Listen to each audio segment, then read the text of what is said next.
Some people say that the eyes are windows to the soul, but I learned the hard way that some windows have curtains drawn tight, hiding the darkness within. My name is Bonnie Howard, and at 73 years old, I thought I knew people well, enough to spot trouble when it walked through my front door. I was wrong, dead wrong.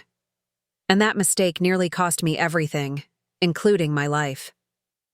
Before we jump back in, tell us where you're tuning in from, and if this story touches you, make sure you're subscribed, because tomorrow, I've saved something extra special for you. You see, when your son brings home a woman who seems too good to be true, there's usually a reason for that. But love makes fools of us all, doesn't it? Even those of us who should know better. What I'm about to tell you isn't just a story about family betrayal or the lengths some people will go to for money.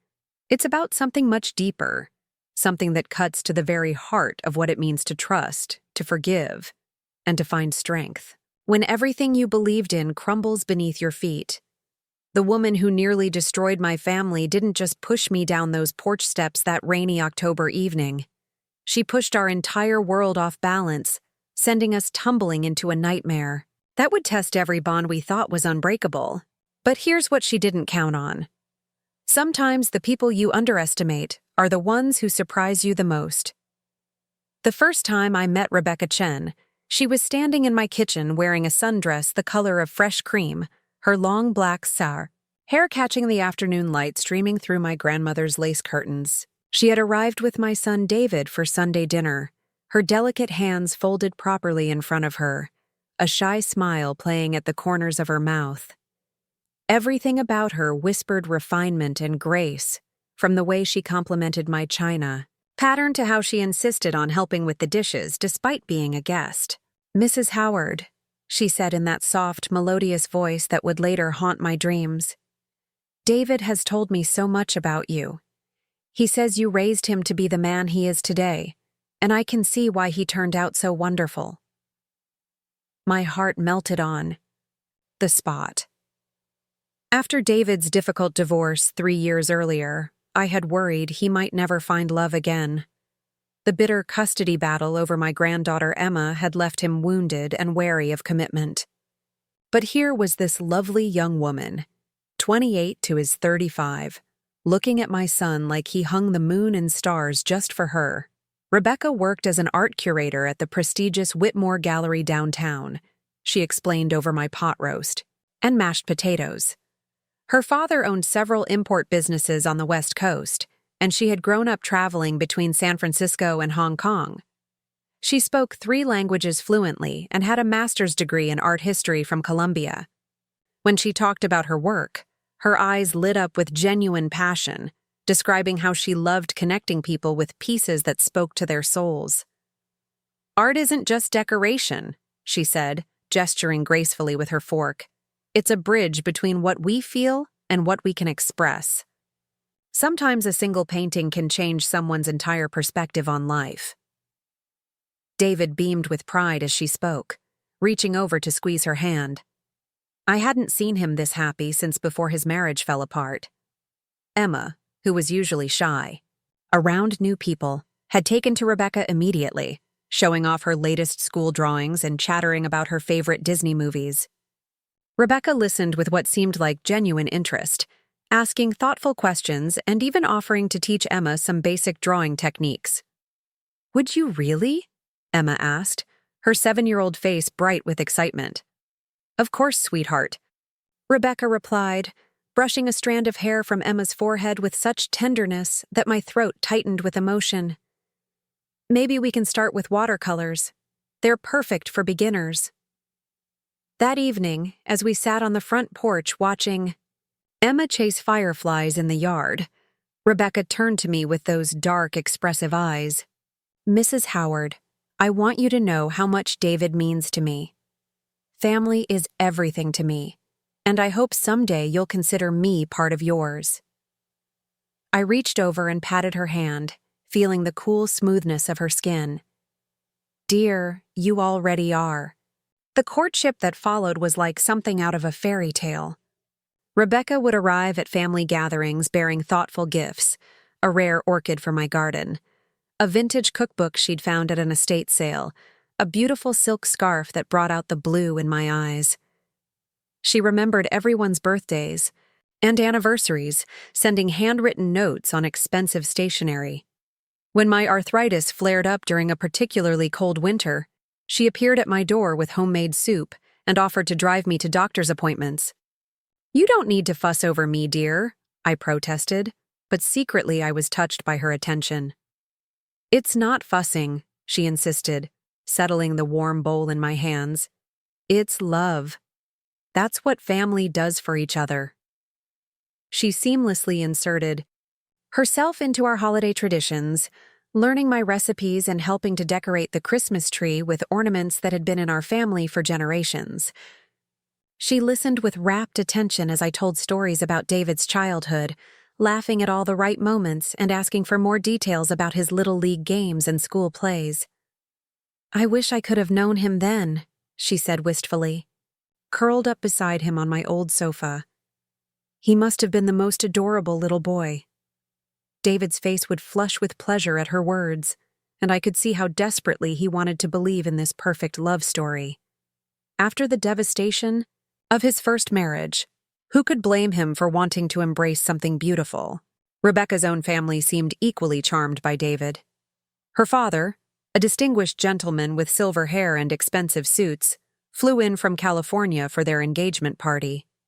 He spoke glowingly of David's work in commercial real estate and hinted that there might be investment opportunities on the horizon. Rebecca's mother had passed away when she was young, she explained, which was why family meant so much to her now.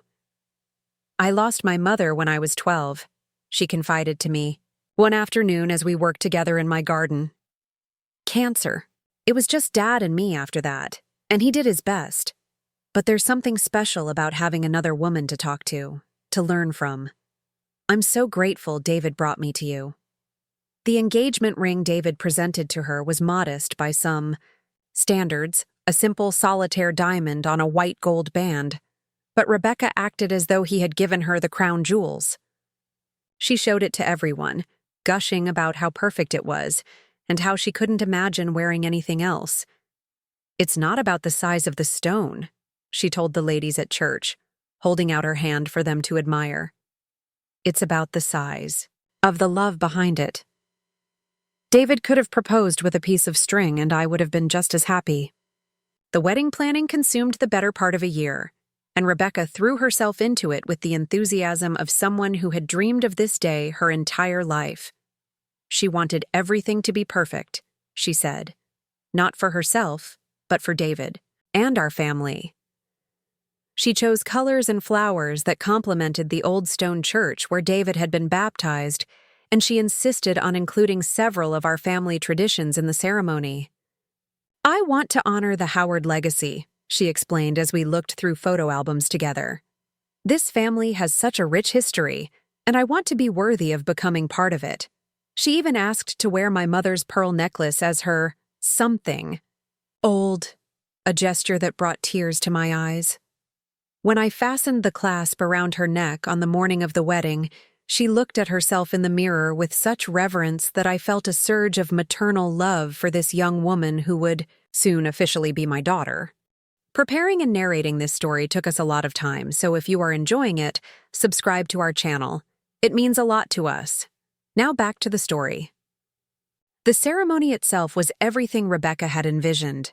She looked radiant in her ivory silk gown, walking down the aisle with her father as the organist played Pachelbel's canon.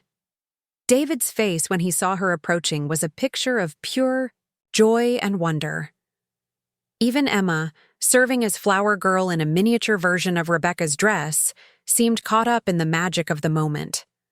During the reception at the country club, Rebecca made sure to spend time with every guest, thanking them for sharing in their special day. She danced with elderly relatives who hadn't been on a dance floor in years, laughing delightedly at their stories and making them feel like the most important people in the room. "She's a treasure," my sister Margaret whispered to me as we watched, Rebecca chatting with our 90-year-old Aunt Helen. David found himself a real gem. I nodded, feeling a contentment I hadn't experienced in years. My son was happy. My granddaughter adored her new stepmother, and I had gained a daughter who seemed to genuinely care about our family's well-being. What more could an old woman ask for? The newlyweds moved into a beautiful colonial-style house, just 15 minutes from mine, close enough for regular visits but far enough to give them privacy. Rebecca threw herself into homemaking with the same dedication she had shown for wedding planning. She decorated their home with carefully chosen antiques and artwork, creating spaces that were both elegant and welcoming. "I want Emma to feel completely at home here," she told me as she showed me the bedroom she had prepared for my granddaughter. She should never feel like a visitor in her father's house. The room was a little girl's dream, painted in soft lavender with white furniture, and shelves lined with books and toys. Rebecca had even commissioned a local artist to paint a mural of dancing fairies on one wall. When Emma saw it for the first time, she squealed with delight and threw her arms around Rebecca's waist. "This is the most beautiful room in the whole world," she declared, and Rebecca's eyes filled with happy tears. Those first months of marriage seemed to confirm everything I had hoped for. David looked younger and more relaxed than he had in years. He started smiling again, really smiling, not just the polite expression he had worn since his divorce. Rebecca accompanied him to business dinners and social events, charming his colleagues and clients with her intelligence and grace. "Your son married up," one of David's business partners told me at a charity gala. "That woman is pure class. She could be a real asset to his career." Rebecca also made an effort to be part of my daily life, stopping by for coffee most mornings after David left for work. We would sit at my kitchen table sharing stories and planning family gatherings. She seemed genuinely interested in my opinions and experiences, often asking for advice about everything from cooking to marriage. "I never had a mother figure to guide me through these things," she would say. "I hope you don't mind me leaning on you so much." Mind? I was flattered that this sophisticated young woman valued my old-fashioned wisdom. I found myself looking forward to her visits, enjoying the way she brought energy and laughter into my quiet house. She also began helping me with tasks that had become difficult as I aged. When I mentioned that my gutters needed cleaning, she hired a service to take care of it. When I struggled to reach items on high shelves while grocery shopping, she began doing my shopping for me, never accepting payment despite my protests. "Family doesn't charge family," she would say with that sweet smile. "Besides, it gives me a chance to make sure you're eating properly. You're too thin, Bonnie. We need to put some meat on those bones." She started bringing me casseroles and soups, claiming she had made too much for just her and David. The food was always delicious, restaurant-quality meals that I could never have afforded on my Social Security income. When I tried to thank her, she would wave away my gratitude. "You gave me the most precious gift in the world," she would say. "A loving family. This is nothing compared to that." Her thoughtfulness extended to Emma as well. Rebecca picked her up from school on days when David was tied up with work, helped with homework, and even volunteered to chaperone field trips. She attended every soccer game and school play, cheering louder than any biological parent could have. "I love that little girl like she's my own," Rebecca confided to me one afternoon. "Sometimes I forget she isn't actually mine. Is that wrong?" "Oh, honey," I assured her. "That's not wrong at all. That's love." The holidays that first year were magical. Rebecca went all out for Halloween, decorating their entire front yard with elaborate displays and dressing up in a matching costume with Emma. For Thanksgiving, she insisted on hosting the entire extended family, spending days preparing a feast. That would have impressed a professional chef. "I want to start new traditions," she explained as she showed me her menu plans. "I want Emma to have memories of holidays that are warm and wonderful, filled with love and laughter." Christmas was even more spectacular. Rebecca transformed their home into a winter wonderland, with garlands and lights adorning every surface. She gave thoughtful, expensive gifts to everyone, including a stunning diamond bracelet for me that must have cost more than I spent on groceries in 6 months. "Rebecca, this is too much," I protested, even as I admired how the stones caught the light. "Nothing is too much for you," she insisted, fastening the clasp around my wrist. "You welcomed me into this family with open arms. You made me feel loved when I needed it most. I want you to have something beautiful to remind you how much you mean to me." That night, as I looked at myself in the mirror wearing the bracelet, I felt a warmth in my chest that had nothing to do with the expensive jewelry. This was what I had always dreamed of for David, a loving wife who understood the importance of family, who would help him build the kind of home where children could flourish and elders were respected. Rebecca even began talking about expanding the family. "David and I have been discussing having a baby," she told me one spring morning over coffee. "We both want Emma to have a sibling, someone to share her life with. And I think David would be an amazing father to a baby. He has so much love to give." The thought of another grandchild filled me with joy. I imagined Rebecca pregnant, glowing, with maternal happiness, and David fussing over her like the devoted husband he had become. Emma was already 8 and had been asking for a little brother or sister for years. "A baby would be wonderful," I told her. "This family could use more laughter and tiny footsteps." Rebecca's face lit up with that radiant smile. "I hope so. I want to give David everything he's ever wanted. A happy home, healthy children, a wife who supports his dreams.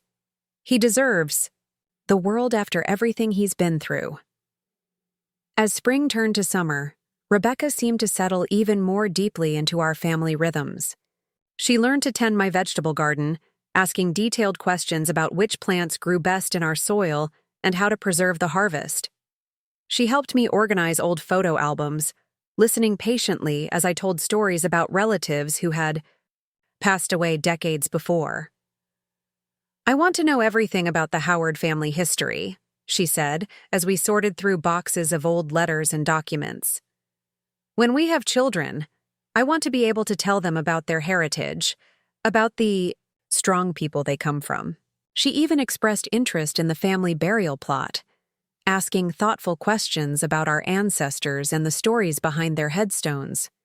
When I mentioned that I had already purchased a plot for myself next to my late husband, she nodded, solemnly. "That's important," she said. "Families should stay together, even in death. It's a comfort to know that generations of Howards will rest in the same peaceful place." Looking back now, I wonder if I should have seen the signs earlier. The way her smile sometimes didn't quite reach her eyes when she thought no one was looking. How she always seemed to know exactly what to say, as if she had rehearsed her responses. The carefully casual questions about our family's financial situation and property holdings. But I didn't see any of that then. I saw only what she wanted me to see. A loving daughter-in-law who had brought happiness back into my son's life and joy into my golden years. I saw a young woman who called me every day just to check in, who remembered my doctor's appointments and made sure I took my medications on time. "You're like the daughter I never had," I told her one afternoon as I sat on my front porch, watching Emma play in the yard. Rebecca turned to me with tears in her eyes. "And you're the mother I lost too soon," she whispered. "I thank God every day that David brought us together." By the time their first wedding anniversary approached, Rebecca had become so integral to our family that I couldn't imagine life without her. She was the daughter who called when storms were predicted to make sure I was safe. The loving stepmother who braided Emma's hair for school pictures. The devoted wife who supported David's career ambitions while managing their household with effortless grace. When David asked me what I thought about surprising Rebecca with a trip to Paris for their anniversary, I was delighted. "She deserves something special," I told him. "That girl has brought so much happiness into our lives." The night before they left, Rebecca came to see me, ostensibly to make sure I had everything I needed while they were away. She had arranged for a neighbor to check on me daily and had stocked my refrigerator with prepared meals. I worry about leaving you alone, she said, her brow creased with genuine concern. Promise me you'll call if you need anything at all. Don't you fuss about me, I chided gently. You focus on enjoying your anniversary trip. You and David deserve some time together. She hugged me tightly, and I caught a whiff of her expensive perfume, the same scent she had worn to their wedding. I love you, Bonnie, she whispered against my ear. You mean the world to me. As I watched her walk down my front path that evening, her graceful figure silhouetted against the porch light, I felt a profound sense of gratitude. God had blessed our family with this remarkable young woman who had healed old wounds and brought us closer together than we had ever been. I had no way of knowing that within 6 months, this same woman would push me down those very porch steps, leaving me broken and bleeding on the cold concrete. I couldn't have imagined that the hands that had so tenderly fastened my mother's, pearls around her neck, would soon be raised against me in anger.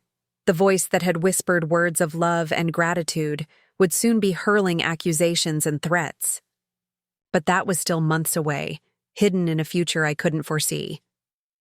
That night, as I prepared for bed wearing the diamond bracelet she had given me, I whispered a prayer of thanksgiving for the blessing of Rebecca Chen Howard, the perfect daughter-in-law who had made our family complete. If I had known what was coming, would I have done anything differently? Would I have looked more closely at the cracks in her perfect facade, or questioned the coincidences that seemed to align so conveniently in her favor? I like to think I would have been smarter, more cautious, more protective of the family that meant everything to me. But perhaps some lessons can only be learned through pain, and some truths can only be revealed when everything you believed in is stripped away. What I do know is that the woman I thought I knew, the daughter I thought I had gained, was nothing more than a carefully constructed illusion designed to hide something far darker and more dangerous than I could have ever imagined. The perfect daughter-in-law was about to show her true face, and when she did, it would change everything I thought I knew about love, trust, and the people we invite into our hearts. The rain had been falling steadily for 3 days when everything changed. I remember thinking how unusual it was for October to be so wet and dreary, the kind of weather that seeps into your bones and makes old injuries ache with renewed vengeance. My arthritis was particularly troublesome that week, and I had been moving more slowly than usual, relying on my walking cane more heavily than I like to admit. Rebecca had been acting strangely for the past month, ever since she and David returned from their Paris anniversary trip. The radiant glow she had worn as a newlywed had dimmed somehow, replaced by something harder around the edges. Her smiles seemed forced, her laughter a beat too late. When I asked David about it during one of our weekly lunch dates, he brushed off my concerns with the same dismissive wave he had used as a teenager when I worried about his grades. She's just stressed about work, Mom, he said, not meeting my eyes as he pushed his sandwich around his plate. The gallery is going through some changes, and you know how seriously she takes her responsibilities. But I had lived long enough to recognize the signs of deeper trouble. Rebecca's morning coffee visits became sporadic, then stopped altogether. When she did come by, she seemed distracted, checking her phone constantly and cutting our conversations short. The thoughtful gifts and homemade meals ceased, replaced by curt text messages asking if I needed anything from the store. The change wasn't just in her treatment of me, though that stung more than I cared to admit. I noticed how she snapped at Emma over minor infractions, her patience wearing thin in a way that seemed completely out of character. The little girl, sensitive to adult moods in the way children often are, had begun asking me if Rebecca was angry with her. "Did I do something wrong, Grandma Bonnie?" Emma asked during one of our afternoon visits, her 8-year-old face creased with worry. Rebecca doesn't smile at me anymore like she used to. I gathered my granddaughter into my arms, feeling the familiar ache in my chest that came from watching innocent hearts get bruised by adult complications. Sometimes grown-ups have worries that make them forget to show their love properly, I told her, though the words felt hollow even as I spoke them. it doesn't mean she doesn't care about you. But privately, I was beginning to wonder if I had misjudged Rebecca more completely than I wanted to admit. The woman who had once insisted on reading Emma bedtime stories and braiding her hair for school now seemed to view the child as an inconvenience, sighing heavily when Emma asked questions or requested help with homework. The evening everything fell apart started ordinarily enough. I had been expecting Rebecca for dinner, as had become our custom on Wednesday nights when David worked late showing properties to clients. She was nearly an hour late, which wasn't entirely unusual given her recent pattern of tardiness. But when she finally arrived, I could tell immediately that something was different. Her clothes were disheveled, her usually perfect hair slightly mussed, and there was a wild look in her eyes that I had never seen before. She brushed past me at the front door without her customary greeting, heading straight for the kitchen, where she began opening and closing cabinets with increasing agitation. "Rebecca, dear, what are you looking for?" I asked, following her with growing concern. "You seem upset about something." She spun around to face me, and for a moment, I didn't recognize the woman standing in my kitchen. Gone was the soft, melodious voice that had once praised my cooking and asked thoughtful questions about family recipes. In its place was something sharp and dangerous. "Where is it, Bonnie?" she demanded, her dark eyes flashing with an emotion I couldn't identify. "I know you have it somewhere in this house." "Have what, dear? I'm afraid I don't understand what you're talking about." "Don't play games with me," she hissed, moving closer until I could smell alcohol on her breath. "The jewelry. The real jewelry. I've looked through everything in David's house, and it's not there. So where are you hiding it?" My confusion must have shown on my face because she let out a bitter laugh that sent chills down my spine. "Oh, come off it, Bonnie. You think I'm stupid? You think I haven't figured out that there's more money in this family than what shows on the surface?" "Rebecca, I truly don't know what you're talking about. If you're looking for something specific, perhaps you could explain." "The inheritance," she screamed, the word echoing off my kitchen walls like a gunshot. "Your husband's family money, the real estate investments, the trust fund that David's been hiding from me. Did you really think I wouldn't find out about it eventually?" The pieces began falling into place with sickening clarity. My late husband, Harold, had indeed left a modest trust fund, carefully managed over the years to provide security for our family's future. David was the primary beneficiary, with Emma and any future grandchildren also included. The fund was substantial, enough to ensure comfortable retirements and college educations, but it wasn't the fortune Rebecca seemed to imagine. "There's no hidden treasure, Rebecca," I said quietly, trying to keep my voice calm and reasonable. "Harold left us well provided. But we're not wealthy people. We live modestly and save carefully, just like most families." "Liar." The word came out like a physical blow. "I've seen the bank statements, Bonnie. I've gone through David's papers when he wasn't looking. There are accounts he's never told me about, properties that aren't in his name but somehow provide income. Don't stand there and pretend you don't know what I'm talking about." My heart began racing as I realized the full scope of what she was revealing. Rebecca had been spying on my son, going through his private financial documents, searching for assets that she felt entitled to access. The woman I had welcomed as a daughter had been systematically investigating our family's resources like a predator sizing up prey. "Even if what you're saying is true," I said carefully, "those matters are between you and David. Marriage requires trust and communication. If you have concerns about finances, you should discuss them with your husband, not with me." Her laugh was harsh and bitter. "Oh, I've tried discussing it with David. But your precious son is a master at deflection, isn't he? Always claiming that money isn't important, that love is enough to build a future on. Meanwhile, he's sitting on a nest egg that could set us up for life, and he's keeping it from his own wife." "Perhaps he's being cautious," I suggested, though my throat was tightening with each word. "Financial security takes time to build. And David has always been conservative with money. After his first marriage ended so badly, he might be protecting assets for Emma's future. Emma? Rebecca spat the name like it tasted bitter. Everything always comes back to that brat, doesn't it? David's precious little princess who can do no wrong. Well, let me tell you something about your granddaughter, Bonnie. She's not half as sweet and innocent as you think she is. Don't you dare, I said, my own voice rising for the first time.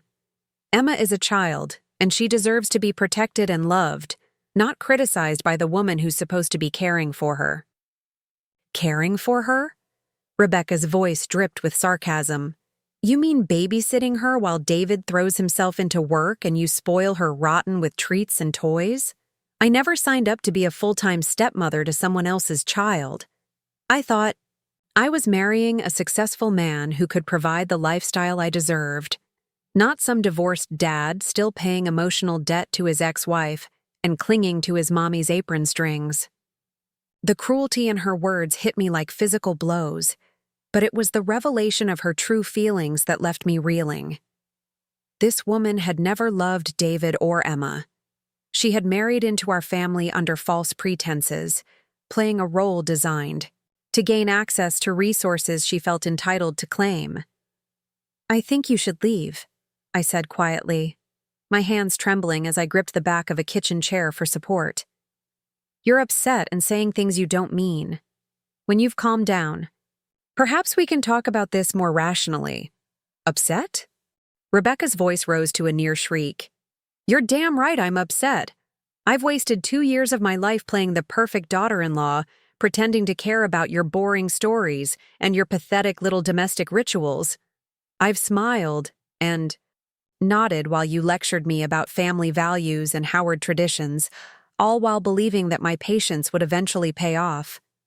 She began pacing around my kitchen like a caged animal, her movements erratic and unpredictable. Do you have any idea what it's like to pretend to love someone you can barely tolerate? To smile and coo over a child who isn't yours while her father acts like she walks on water? To listen to an old woman ramble about the past while you're trying to build a future? Each word was like a knife twisting in my chest, destroying every precious memory I had built around this woman. The coffee mornings when I thought we were bonding, the holiday preparations I believed we had enjoyed together, the moments when I felt grateful for the daughter I thought I had gained, all of it had been lies, carefully constructed performances, designed to manipulate my trust and affection. Why? The word came out as barely a whisper. Why did you do this to us? Why marry David if you felt this way? Rebecca stopped pacing and fixed me with a stare so cold it made my blood freeze. Because I thought he had money, obviously. Real money, not this middle-class pretense you all seem so proud of. My father's businesses are failing, Bonnie. The gallery job barely pays enough to cover my expenses, and I need financial security. When I met David, he seemed like the answer to my problems. Successful real estate agent, nice house, family with old money. It all looked so promising. But you seemed to love him, I protested weakly, clinging to some vestige of the illusion that had sustained me for 2 years. The way you looked at him, the things you said. I'm a very good actress, she replied with a satisfied smile that turned my stomach. I've had plenty of practice. David wasn't the first man I targeted for his supposed wealth, and if this doesn't work out, he won't be the last. Men are surprisingly easy to manipulate when you know which buttons to push. Tell them they're wonderful, act impressed by their achievements, play the role of the supportive wife who just wants to make them happy. It's pathetically simple.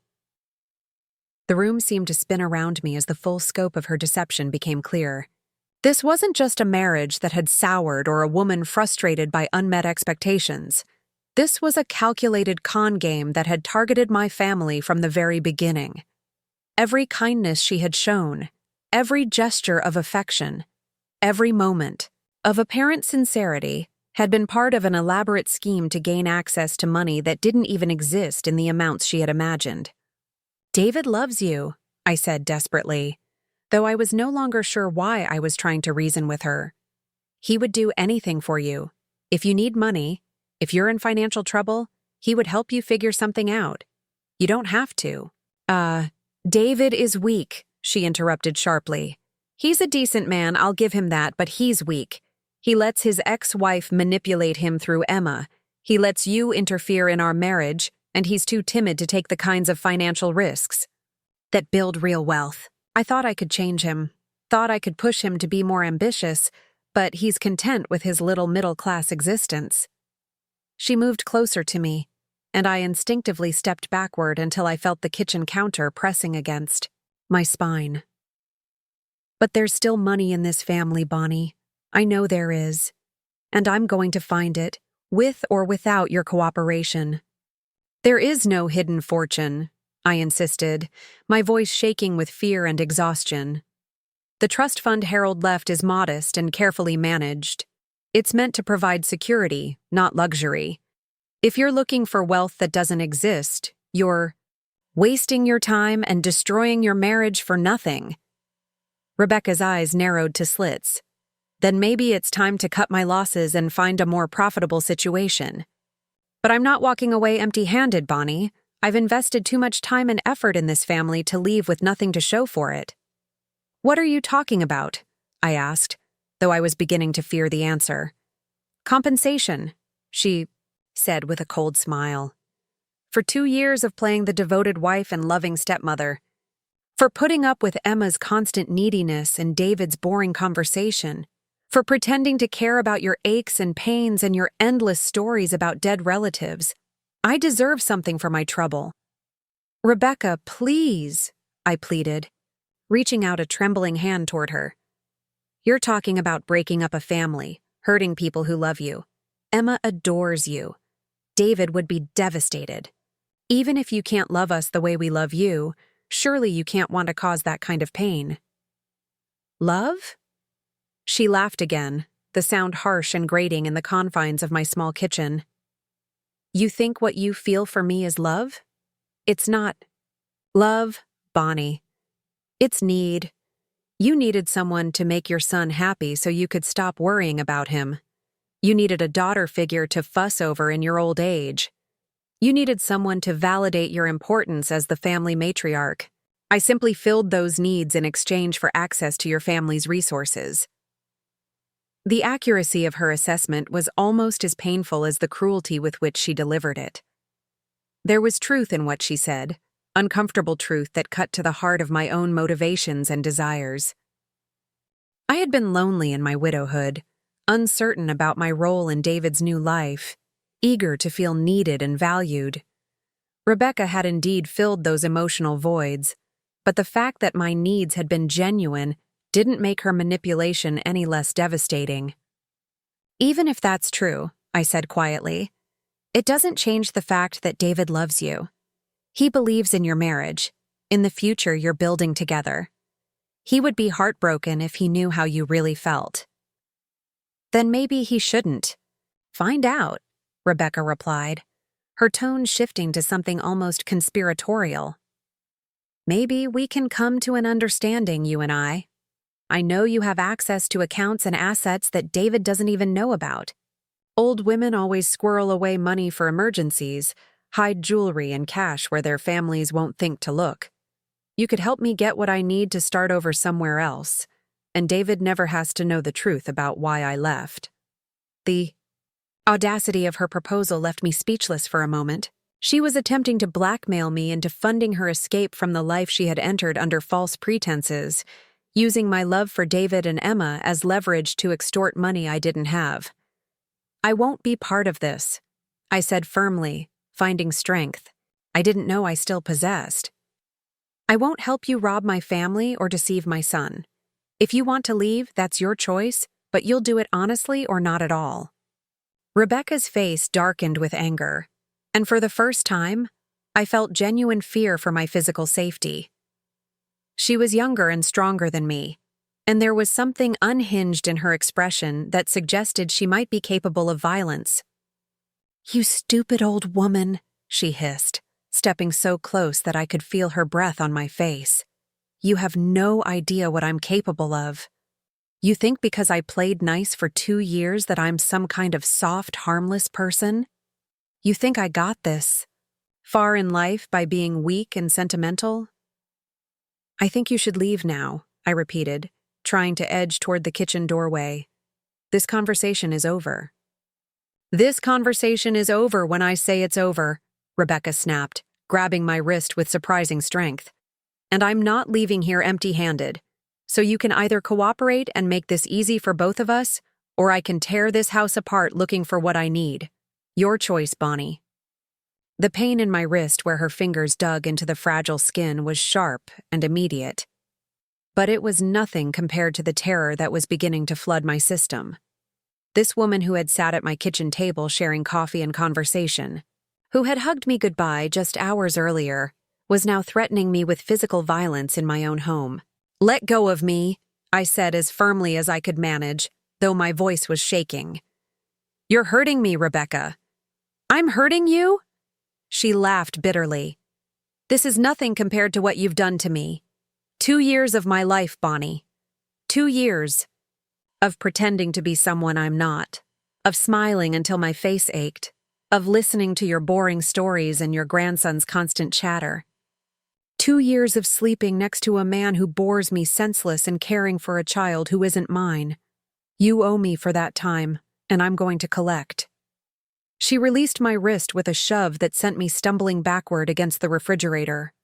My cane, which I had propped against the counter earlier, clattered to the floor out of reach. Without its support, I felt vulnerable and unsteady, my arthritic joints protesting the sudden movement. Please, I whispered, no longer trying to hide my fear. Whatever you think we owe you, this isn't the way to get it. You're scaring me, Rebecca. This isn't who you are. This is exactly who I am, she replied coldly. This is who I've always been. You just chose to see what you wanted to see instead of what was right in front of you. You wanted a perfect daughter-in-law so badly that you ignored every red flag, every inconsistency, every moment when my mask slipped just a little too far. As she spoke, Rebecca began opening drawers and cabinets with renewed fury, pulling out contents and scattering them across my kitchen floor. She dumped out my silverware drawer, sending knives and forks clattering across the linoleum. She yanked open the cabinet where I kept my good china, running her hands along the shelves as if searching for hidden compartments. Stop it, I pleaded, watching helplessly as she destroyed the order of my carefully maintained home. You're making a mess for no reason. There's nothing hidden in those cabinets. There's always something, she muttered, moving on to the pantry where she began pulling down jars and boxes, checking behind them and feeling along the walls. Old people always hide things. Money, jewelry, important papers. They don't trust banks or safety deposit boxes, so they stash their valuables where they think no one will look. She was partially right, I realized with growing dread. I did have a small emergency fund hidden in my bedroom, a few $100s in cash that I kept for situations when the banks were closed or my credit cards weren't working. But it was hardly the treasure trove she seemed to expect, and I knew that revealing its location would only convince her that there was more to be found. The destruction continued as Rebecca moved through my kitchen like a tornado, emptying every drawer and cabinet in her increasingly frantic search. She found my recipe box and dumped it out, scattering index cards covered with my grandmother's handwriting across the floor.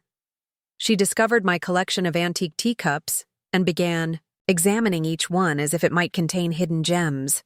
These are worth something, she said, holding up a delicate Limoges cup that had belonged to my mother. Real porcelain, probably 19th century. I could get a few $100 for the set at auction. Those aren't for sale, I said desperately. They're family heirlooms, passed down through generations. They have sentimental value, not monetary value. Everything has monetary value if you know where to sell it, Rebecca replied, setting the cup aside with others she had selected. Sentimental value doesn't pay bills or buy freedom. You should have thought about that before you decided to be uncooperative. The casual way she spoke about stealing my most precious possessions was almost more disturbing than the threats of violence. These were items that connected me to my history, to the women who had come before me, and the traditions they had preserved. The thought of Rebecca selling them to strangers for quick cash made me feel physically ill. "Please don't take those," I whispered, tears beginning to blur my vision. "They're all I have left of my mother and grandmother. They mean nothing to anyone else, but they're everything to me." "Then maybe you should have been more helpful when I asked nicely," Rebecca said, without looking up from her inventory of my possessions. "Cooperation would have saved us both a lot of trouble, Bonnie. But you chose to be stubborn, so now we do this the hard way." She had moved on to searching my living room, pulling books from their shelves and checking behind picture frames for hidden safes or compartments. She found the drawer where I kept important papers and began rifling through birth certificates, insurance policies, and medical records with no regard for privacy or organization. "Here we go," she said with satisfaction, pulling out a folder containing information about Harold's trust fund and David's inheritance. "I knew you were lying about the money. Look at these numbers, Bonnie. Your husband left a lot more than you pretended. That money is David's inheritance," I protested weakly. "It's meant for his future, for Emma's education, for emergencies and retirement. It's not liquid assets that can be accessed easily." "But it can be accessed," Rebecca said, studying the documents with the intensity of someone who understood financial instruments better than she had previously let on. "With the right signatures, the right authorizations, a substantial portion of this could be liquidated immediately. And as David's wife, I have certain legal rights to marital assets." The implication of her words hit me like a physical blow. She wasn't just planning to leave David. She was planning to take as much of his inheritance as she could legally claim in a divorce settlement. The money that Harold had carefully saved and invested to provide security for his family would be divided up in court proceedings, with Rebecca walking away with a significant portion despite having contributed nothing to its accumulation. "David would never let that happen," I said. Though even as I spoke the words, I knew how naive they sounded. "He would fight you in court. He would protect what's meant for Emma's future." "David is too much of a gentleman to fight dirty," Rebecca replied with a predatory smile. "He'll try to be fair and reasonable, to give me what he thinks I deserve as compensation for the years we were married. By the time he realizes what I'm really after, it will be too late to stop me." She continued searching through my papers, photographing documents with her phone and making notes about account numbers and financial institutions. I watched helplessly as she systematically documented every asset she could find, building a case for the legal battle she was already planning. "You can't do this," I said desperately. "Emma needs that money for college, for her future. David has worked his entire life to build security for his family. You can't just take it because you're disappointed that we're not as wealthy as you hoped." "Watch me," Rebecca said without looking up from the papers. "I've done my research, Bonnie. I know exactly what I'm entitled to under state law, and I know how to work the system to maximize my settlement. David's inheritance becomes marital property the moment he accesses it during our marriage. One withdrawal, one transfer, one payment made from those accounts, and I can claim 50% of the entire trust fund." The calculating nature of her plan was breathtaking in its cruelty. She had clearly been preparing for this moment for months, perhaps even years, studying our family's finances and researching the legal mechanisms that would allow her to extract maximum value from a marriage she had never intended to honor. As she gathered up the documents she wanted to keep, Rebecca seemed to notice my distress for the first time since beginning her rampage through my home. She looked at me with something that might have been pity if it hadn't been so cold and calculating. "This doesn't have to be ugly, Bonnie," she said in a voice that was almost gentle. "I'm not a monster, despite what you might think right now. I'm just a woman trying to secure my future in a world that doesn't offer many opportunities for financial independence. If you help me access what I need quickly and quietly, I can disappear from your lives without causing a big scandal. David and Emma will be hurt, but they'll get over it eventually. And if I don't help you? I asked, though I already knew the answer. Rebecca's expression hardened again.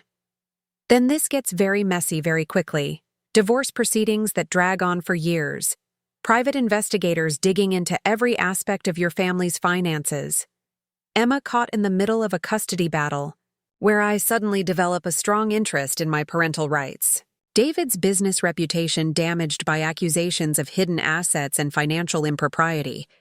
Is that really what you want for your family? The threat was clear and devastatingly effective.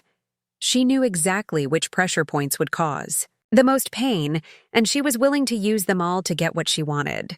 My love for David and Emma, which she had once pretended to share, had become weapons in her arsenal of manipulation.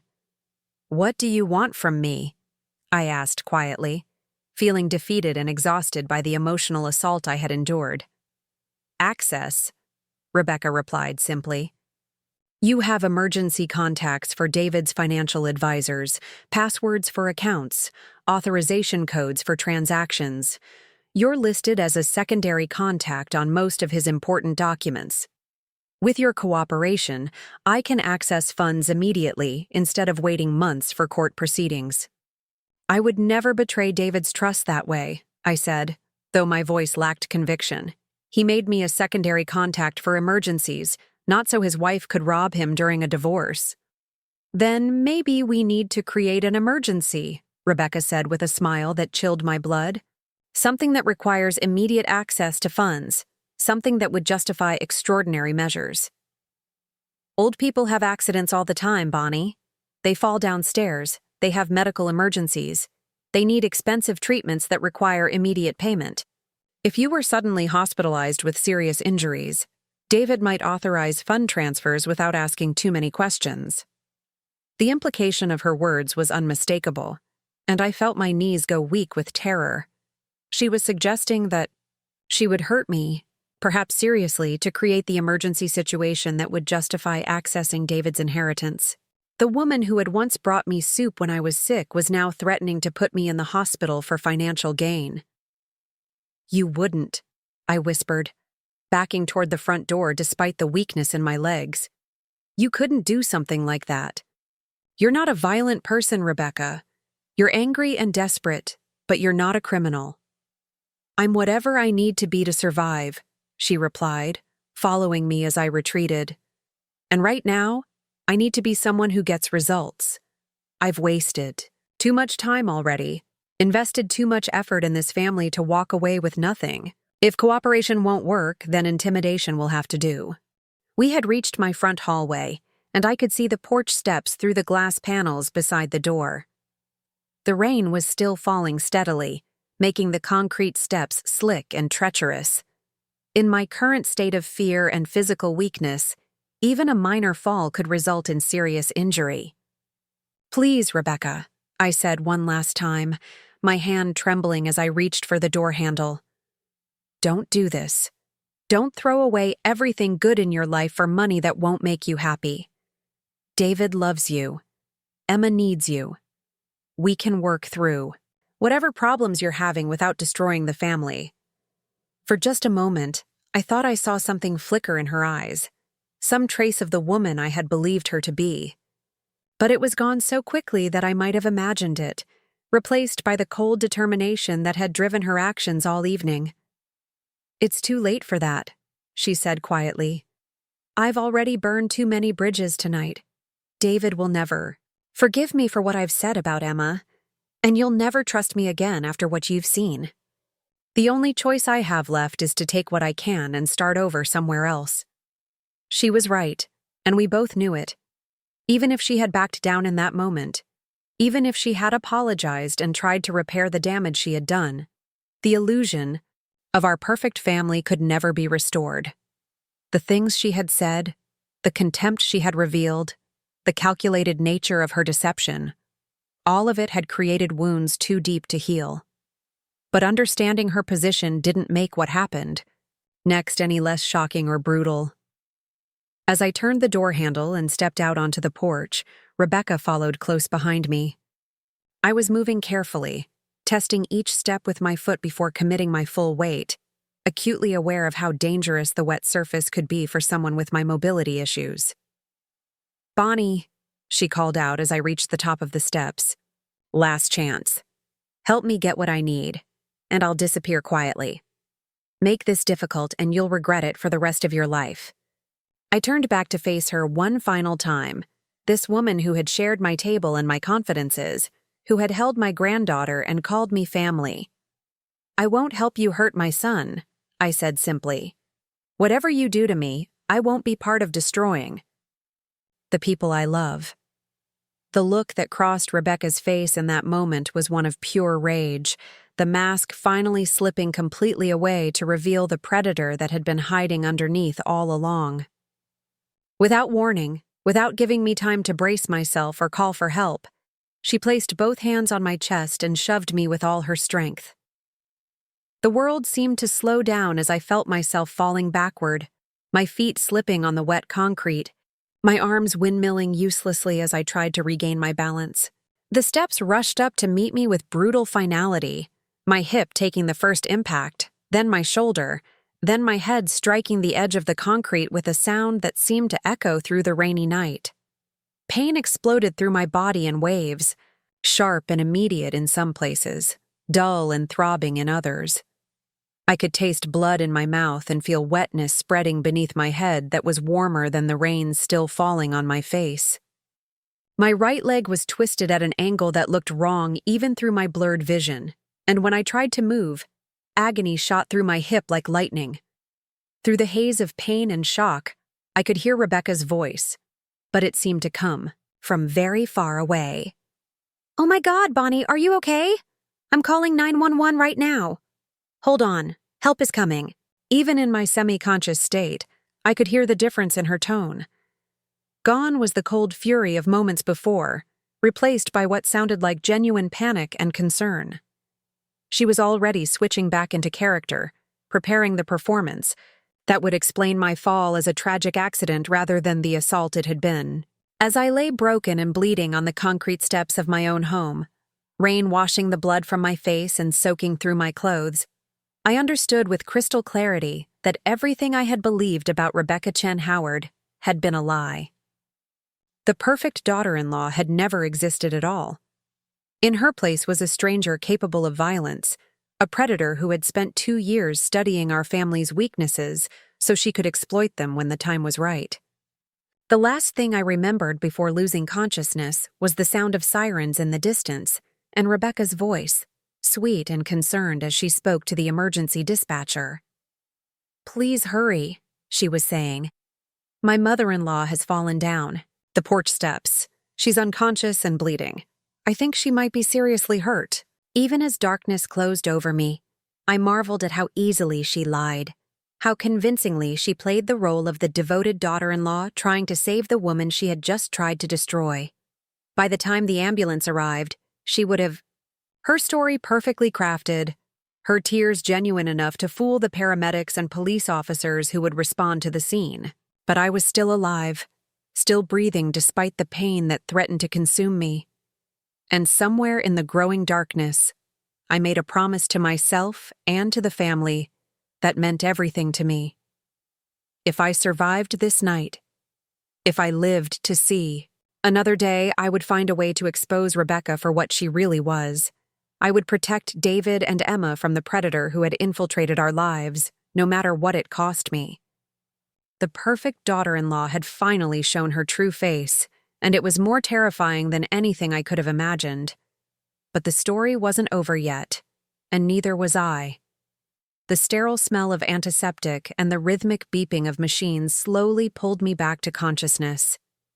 My first sensation was pain, deep and throbbing throughout my entire body, followed immediately by confusion about where I was and why everything hurt so badly. The fluorescent lights above my hospital bed seemed impossibly bright, forcing me to squint as I tried to make sense of my surroundings. A nurse appeared at my bedside almost immediately, her face kind but professionally concerned. "Mrs. Howard, you're awake. How are you feeling? Do you remember what happened?" The memories came flooding back with devastating clarity. Rebecca's face twisted with rage, her hands pushing against my chest, the sensation of falling backward. Through the rain, the sharp crack of my head hitting concrete. I tried to speak but found my throat dry and raw, managing only a hoarse whisper. "My son," I managed to croak. "David. Is he here?" "He's been here for 3 days," the nurse replied, gently checking the monitors attached to my body. "You've been unconscious since they brought you in. Your family has been very worried. Let me get the doctor and call your son. He'll be so relieved to know you're awake." 3 days.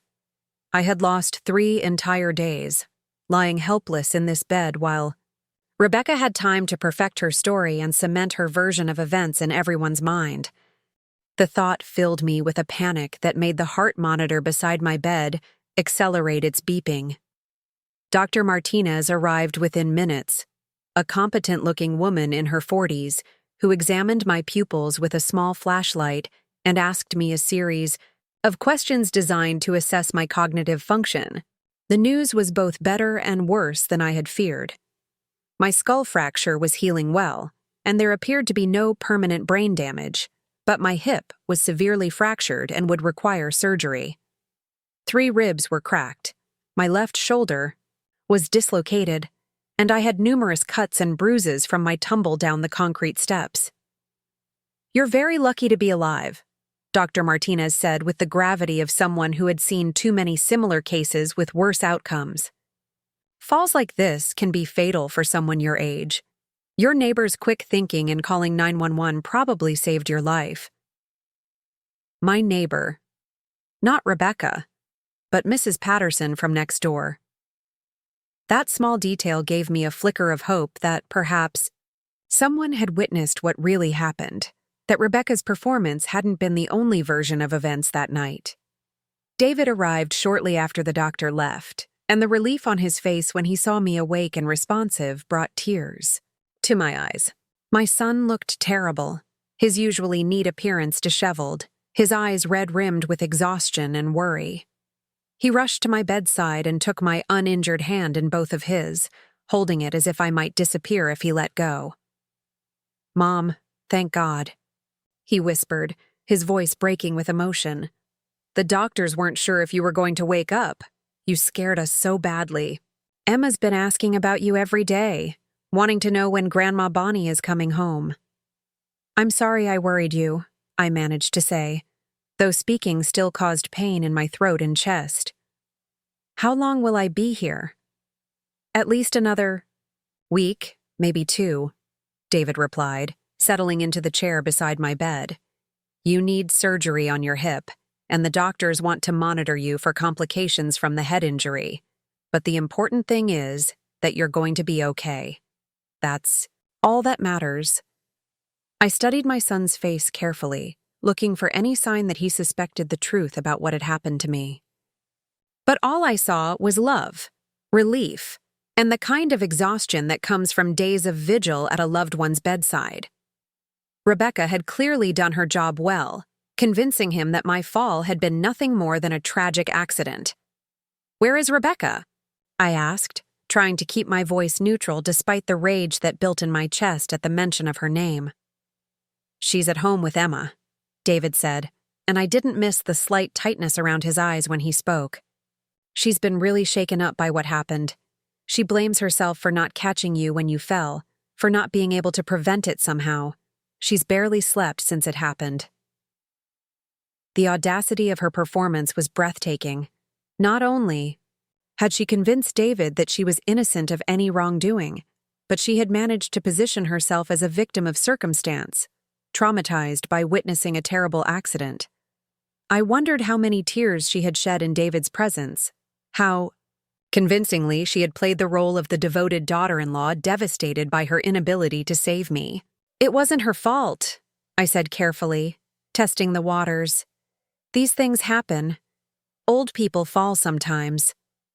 David nodded, but I could see there was something he wasn't telling me. "Mom, I need to ask you something, and I want you to be completely honest with me." "Do you remember what happened before you fell? Were you feeling dizzy or confused? Had you been drinking?" The question surprised me, and I realized that Rebecca must have planted seeds of doubt about my mental state or physical condition. Perhaps she had suggested that I had been acting strangely that evening, or that I might have been under the influence of medication or alcohol. It was a clever strategy, one that would explain any inconsistencies in her story while making me appear to be an unreliable witness to my own assault. "I remember everything perfectly," I said firmly, looking directly into David's eyes. "I wasn't dizzy, I wasn't confused, and I certainly hadn't been drinking. I was standing on the porch talking to Rebecca when I fell." "Talking about what?" David asked, and I could hear the investigative tone creeping into his voice. Despite his love for Rebecca, my son was still sharp enough to ask the right questions when something didn't add up. This was the moment I had been dreading, the choice between protecting David's feelings and telling him the truth about the woman he had married. I knew that whatever I said next would change everything between us, potentially forever. If I told him that Rebecca had pushed me, that she had threatened our family and revealed her true motives for marrying him, it would destroy the life he thought he had built. But if I remained silent, if I allowed Rebecca to continue her deception, she would eventually succeed in her plan to rob our family of everything Harold had worked so hard to provide. Emma's future would be sacrificed to fund Rebecca's escape to a new life with a new victim. David would be left broken and bitter, wondering why the woman he loved had abandoned him without explanation. "She was upset about something," I said slowly, choosing my words with extreme care. She seemed agitated, not like herself. "We were talking about family matters, about finances and future plans. She was asking questions about your father's estate, about the trust fund." David's expression grew troubled, and I could see that this information aligned with concerns he had already been harboring. "She's been asking me a lot of questions about money lately, too," he admitted. "About investments and savings accounts, about why I don't live more extravagantly." I thought she was just trying to understand our financial situation better, but some of her questions seemed odd. "What kind of questions?" I asked, though I already knew the answer. "Specific things. About account numbers and asset values. She wanted to know why I don't drive a more expensive car or take more elaborate vacations. She seemed frustrated that we live so modestly when we have money in the bank." David ran his hand through his hair, a gesture I recognized from his childhood when he was working through a difficult problem. "I started to wonder if she married me thinking I was wealthier than I actually am." The admission cost him something. I could see it in the pain that flickered across his face. No one wants to believe that they've been valued more for their bank account than for their character, especially not someone who had already endured one failed marriage. But David was intelligent enough to recognize the pattern of Rebecca's behavior, even if he wasn't ready to accept its full implications. "What did she say when you told her about our actual financial situation?" I asked gently. "That's just it," David replied, his voice growing quieter. "I haven't told her the exact details. After what happened with Jennifer, after the way she tried to take half of everything in the divorce, I've been more cautious about financial transparency. Rebecca knows we're comfortable, but she doesn't know the specific amounts or how the trust fund is structured." This revelation explained so much about Rebecca's frustration and her desperate search through my house. She had been operating on assumptions and partial information, convinced that our family was hiding substantial wealth that she could access as David's wife. When her indirect inquiries failed to yield the detailed financial intelligence she had decided to confront me directly, believing that I would be an easier target for intimidation than my son. "David," I said carefully, "I think you need to be very cautious about sharing financial information with Rebecca right now." Something about her behavior that night troubled me deeply. She didn't seem like the woman we've come to know and love. My son's face darkened with concern, and I could see him struggling with conflicting loyalties. Mom, are you suggesting that Rebecca had something to do with your fall? Because that's impossible. She was the one who called 911. She rode in the ambulance with you to the hospital. She's been here every day, crying and worried sick about your condition. I'm not suggesting anything specific, I lied, hating myself for the deception, but knowing that David wasn't ready to hear the full truth yet.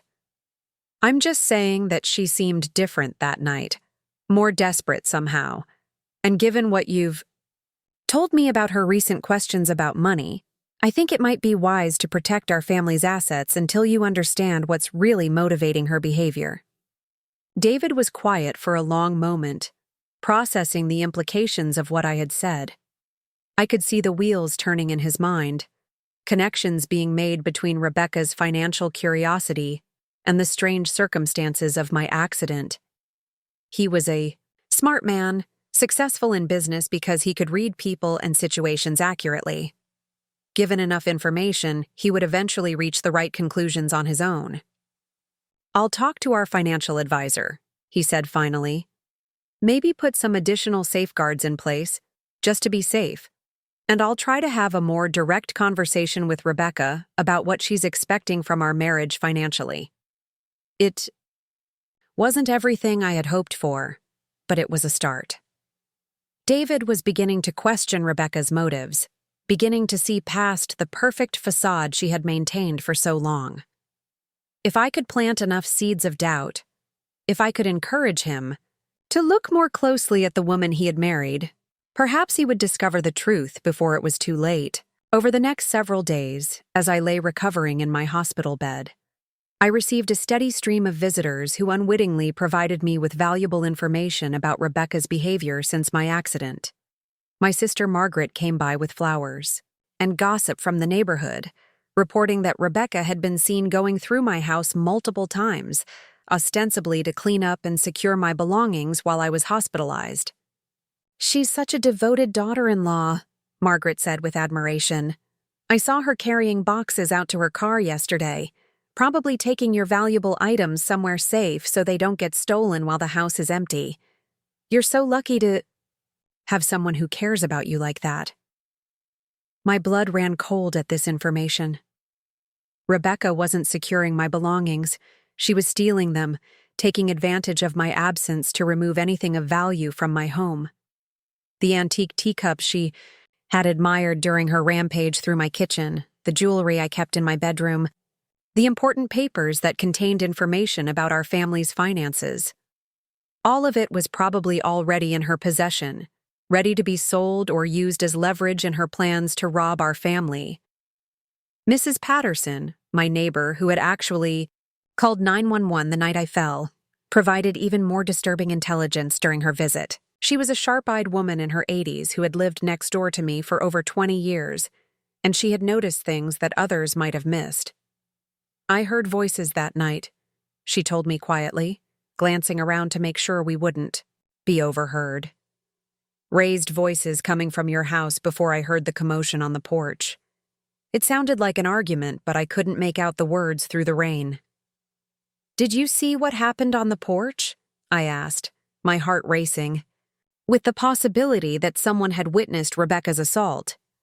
Mrs. Patterson shook her head regretfully. "I was in my kitchen when I heard you cry out and the sound of you falling. By the time I got to my front window, Rebecca was already kneeling beside you on the steps, calling for help. She seemed genuinely upset, but—" She paused, as if uncertain whether to continue. "But what?" I prompted gently. "It struck me as odd that she was completely dry," Mrs. Patterson said slowly. "It was pouring rain that night, and if she had rushed outside immediately when she heard you fall, she should have been soaked through.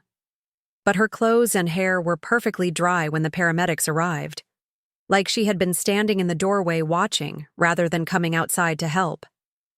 This observation was crucial evidence that Rebecca had not attempted to help me after I fell, that she had remained safely inside my house while I lay bleeding and unconscious on the concrete steps.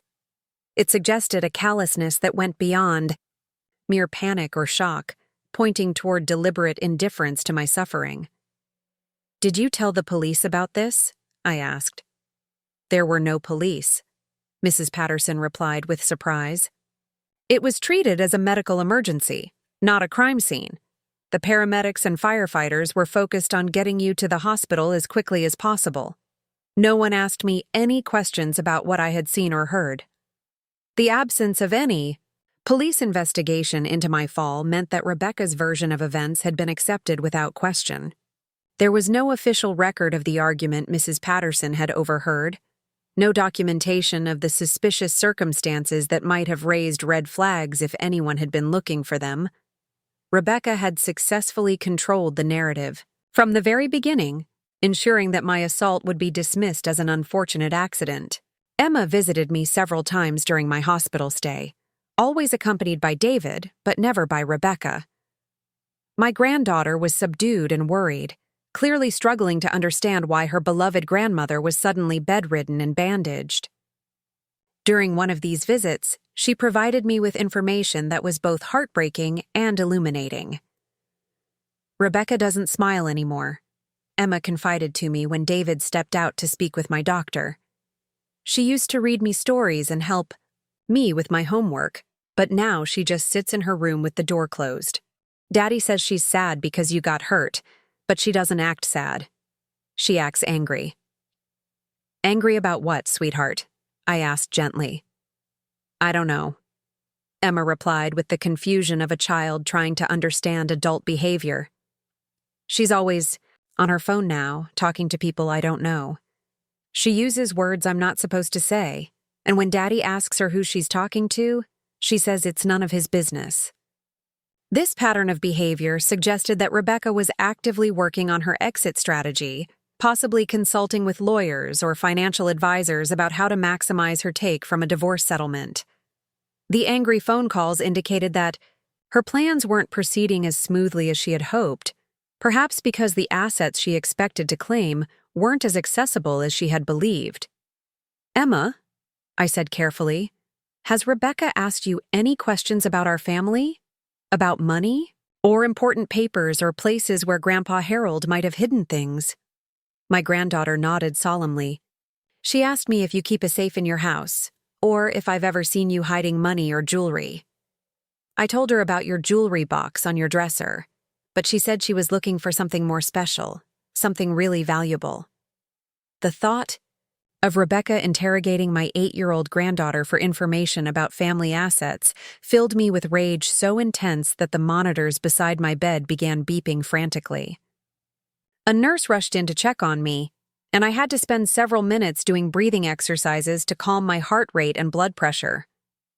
Emma's revelation also explained how Rebecca had known to search my bedroom for the emergency cash fund I kept hidden there. During one of her visits to my house, she had probably taken the opportunity to go through my personal belongings, looking for anything of value that she could either steal immediately or claim later as part of a divorce settlement. The pattern that emerged from these various pieces of information was clear and chilling. Rebecca had been systematically preparing for her departure from our family for weeks, possibly months. She had been gathering intelligence about our assets, removing valuable items from my home, and researching the legal mechanisms that would allow her to claim the largest possible share of David's inheritance. My accident had provided her with the perfect opportunity to accelerate her timeline. With me hospitalized and unable to interfere, she had access to my house and my belongings. She could remove anything she wanted without witnesses, and she could use my injuries as justification for any financial emergencies that might require immediate access to David's accounts. But Rebecca had made several crucial mistakes in her haste to capitalize on my fall. She had underestimated the observational skills of my elderly neighbor, who had noticed the inconsistencies in her story. She had been too obvious in her interrogation of Emma, raising questions that a truly innocent stepmother would never have asked. And most importantly, she had revealed too much of her true nature during our confrontation, giving me the knowledge I needed to piece together her real agenda. As I lay in my hospital bed, weak and in pain, but with my mind crystal clear, I began to formulate a plan of my own. Rebecca thought she had neutralized me as a threat, that my injuries would keep me sidelined while she completed her theft of our family's resources.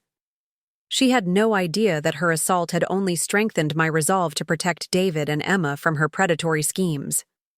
I started by asking David to bring me certain items from my house, things that seemed innocuous but that I knew Rebecca had overlooked in her search for obvious valuables. Old photograph albums that contained pictures of family documents, recipe cards with account numbers written in my grandmother's shorthand, Christmas ornaments that contained small pieces of jewelry I had hidden for safekeeping. "Mom, you don't need to worry about these things right now," David protested when I gave him the list. "You should be focusing on getting better, not on household inventory." "Humor an old woman," I replied with a smile that didn't reach my eyes. Being in this hospital bed has made me realize how important it is to have my affairs in order. I want to make sure I know where everything is before I come home. David dutifully retrieved the items I requested, not realizing that each one provided me with evidence of assets that Rebecca didn't know existed, or documentation of her theft of items that were no longer in their proper places. The missing antique thimble from my sewing box, the empty space where my mother's silver locket had been displayed, the displaced papers in my filing cabinet, all of it painted a picture of systematic theft that had been ongoing since my accident.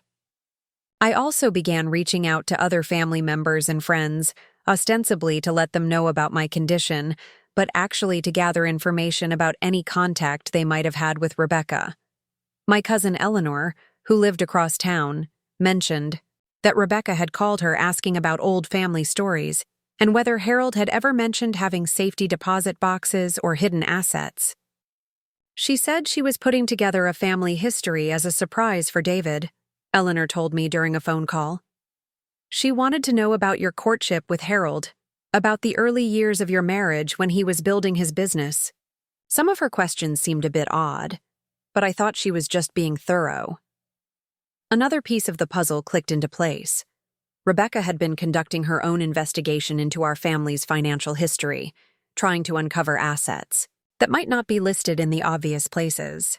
She had used the pretense of creating a family history to pump relatives for information about potential hidden wealth, bank accounts, or investment properties that she could claim in a divorce.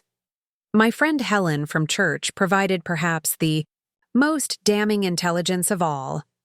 She had encountered Rebecca at the bank the previous week, apparently making inquiries about my accounts and whether she had any authority to access them as my daughter-in-law. The teller couldn't help her, of course, Helen reported. But Rebecca seemed very frustrated, and she made some comment about how families should trust each other with financial matters. She asked me if I knew anything about your banking habits, whether you kept cash at home or had accounts at other institutions. The image of Rebecca prowling around my bank, trying to gain access to my personal accounts, filled me with a cold fury that was far more effective than any painkiller the hospital could provide. She had been methodically working through every possible avenue to access our family's money, probing for weaknesses and opportunities with the persistence of a professional criminal. As the evidence accumulated, I realized that Rebecca's crimes went far beyond the assault that had landed me in the hospital. She had been systematically defrauding our family for months, stealing physical items, gathering confidential financial information, and preparing to make fraudulent claims on assets that belonged to David and Emma.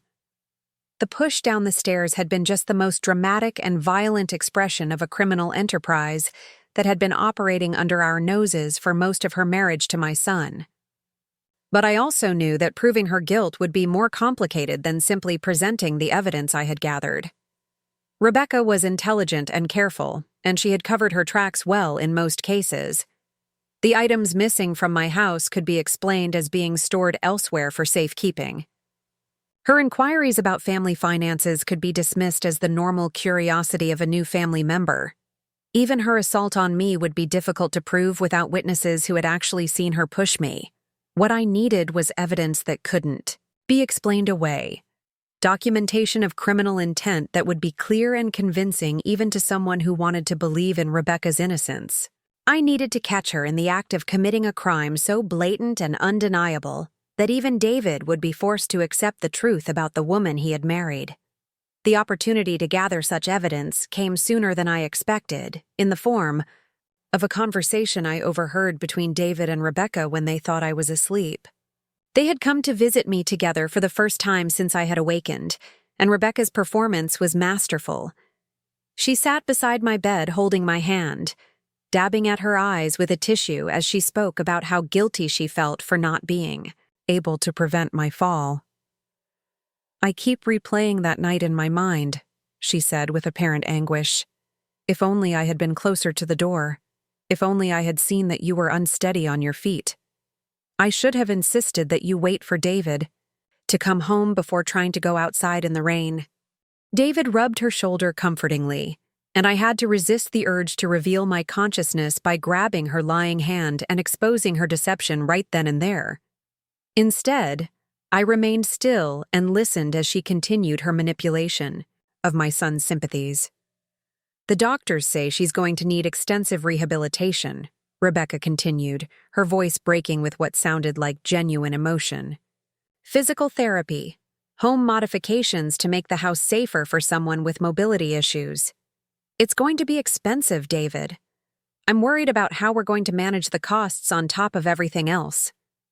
This was the opening she had been maneuvering toward, the justification for accessing David's inheritance to pay for my medical expenses.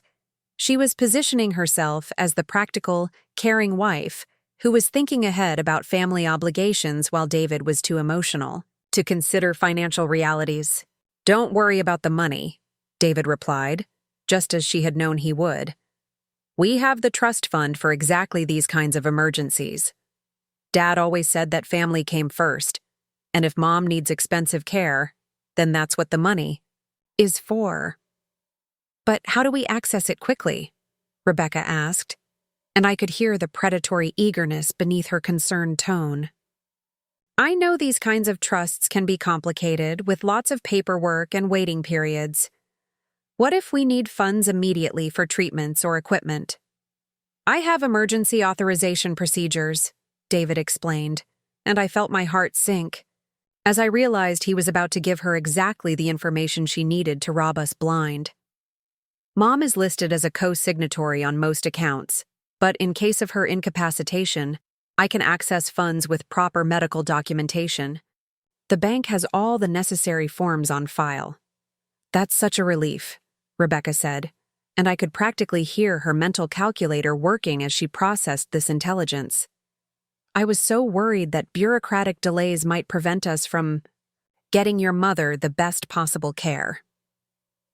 They left shortly after this conversation, but I knew that Rebecca would waste no time in acting on the information David had inadvertently provided.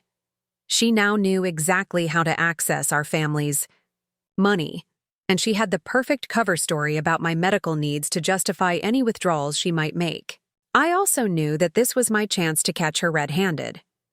If I could document her fraudulent use of the emergency authorization procedures, if I could prove that she was accessing accounts for her own benefit rather than for my care, then I would have the evidence I needed to expose her crimes and protect my family. The next morning, as soon as visiting hours began, I called David and asked him to bring me my laptop computer and help me set up online access to our bank accounts. I claimed that I wanted to monitor the expenses related to my medical care, to make sure that insurance claims were being processed correctly and that we weren't being overcharged for treatments. "Mom, you don't need to worry about that stuff right now," David protested, but I was insistent. "I've been managing our family's finances for 50 years, I told him firmly. "I'm not going to stop now just because I'm temporarily laid up. Besides, it will give me something to focus on other than this pain and these boring hospital routines." David reluctantly agreed to help me access the accounts, not realizing that he was giving me the tools I needed to catch his wife in the act of robbing us. Within hours of setting up the online monitoring, I began seeing unauthorized transactions that confirmed my worst suspicions about Rebecca's intentions. The first withdrawal was relatively small, $5,000 from David's checking account with a notation about medical equipment expenses. It was followed by a larger withdrawal from the trust fund, $15,000 supposedly for specialized rehabilitation services. But I knew that no such expenses had been incurred, because I was still in the hospital receiving standard care covered by my insurance. Rebecca was testing the system, seeing how much money she could extract.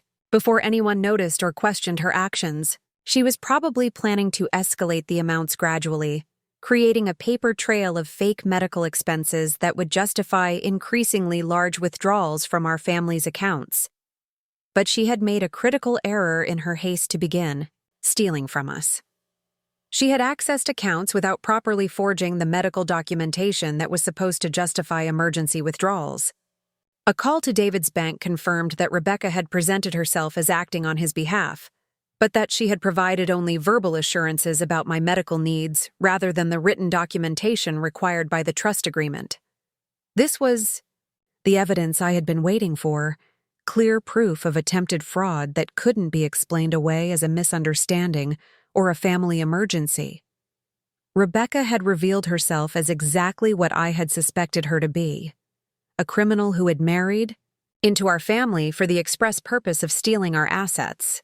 Now all I had to do was figure out how to use this evidence to expose her before she could complete her theft and disappear with everything my late husband had worked so hard to provide for our family's future. The perfect daughter-in-law had finally made the mistake that would bring her down, but the battle to save my family was far from over. The rehabilitation center where I spent the next 3 weeks was a blessing in disguise, though I didn't realize it at the time. While I worked with physical therapists to regain my mobility and strength, I also had the time and privacy I needed to build an airtight case against Rebecca. The facility had excellent internet access, and my laptop became my weapon of choice. In the war, to save my family from the predator who had infiltrated our lives. Each morning, after my physical therapy sessions left me exhausted and aching, I would spend hours documenting every suspicious transaction, every inconsistency in Rebecca's story, every piece of evidence that pointed to her systematic fraud. I created spreadsheets tracking the unauthorized withdrawals from our accounts, cross-referenced with actual medical expenses to show the discrepancies. I compiled a timeline of her behavior changes, noting when her questions about money had become more aggressive and when her treatment of Emma had grown cold. The pattern that emerged was damning in its clarity. Rebecca had been accelerating her theft since my accident, growing bolder as she realized that no one was monitoring the accounts closely enough to catch her in real time. The supposed medical equipment purchases totaled nearly $30,000, but no such equipment had ever been delivered to my house or the rehabilitation center. The specialized rehabilitation services she claimed to be arranging were completely fictitious, existing only on paper as justification for draining our family's carefully preserved assets. But Rebecca's greed had made her careless, and that carelessness would be her downfall. In her eagerness to extract as much money as possible before David discovered her scheme, she had begun making transactions that were so obviously fraudulent that even a casual review would expose them. Physical therapy sessions supposedly costing $5,000 each, medical consultations with specialists who didn't exist, equipment purchases from companies that had no record of any sales to our family.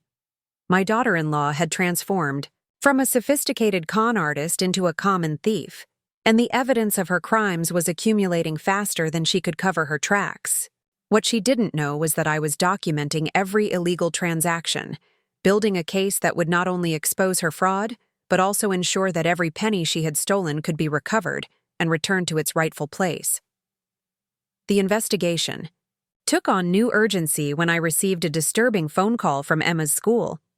The guidance counselor, Mrs. Rodriguez, was concerned about changes in my granddaughter's behavior and asked if there were any family issues that might be affecting her academic performance and social interactions.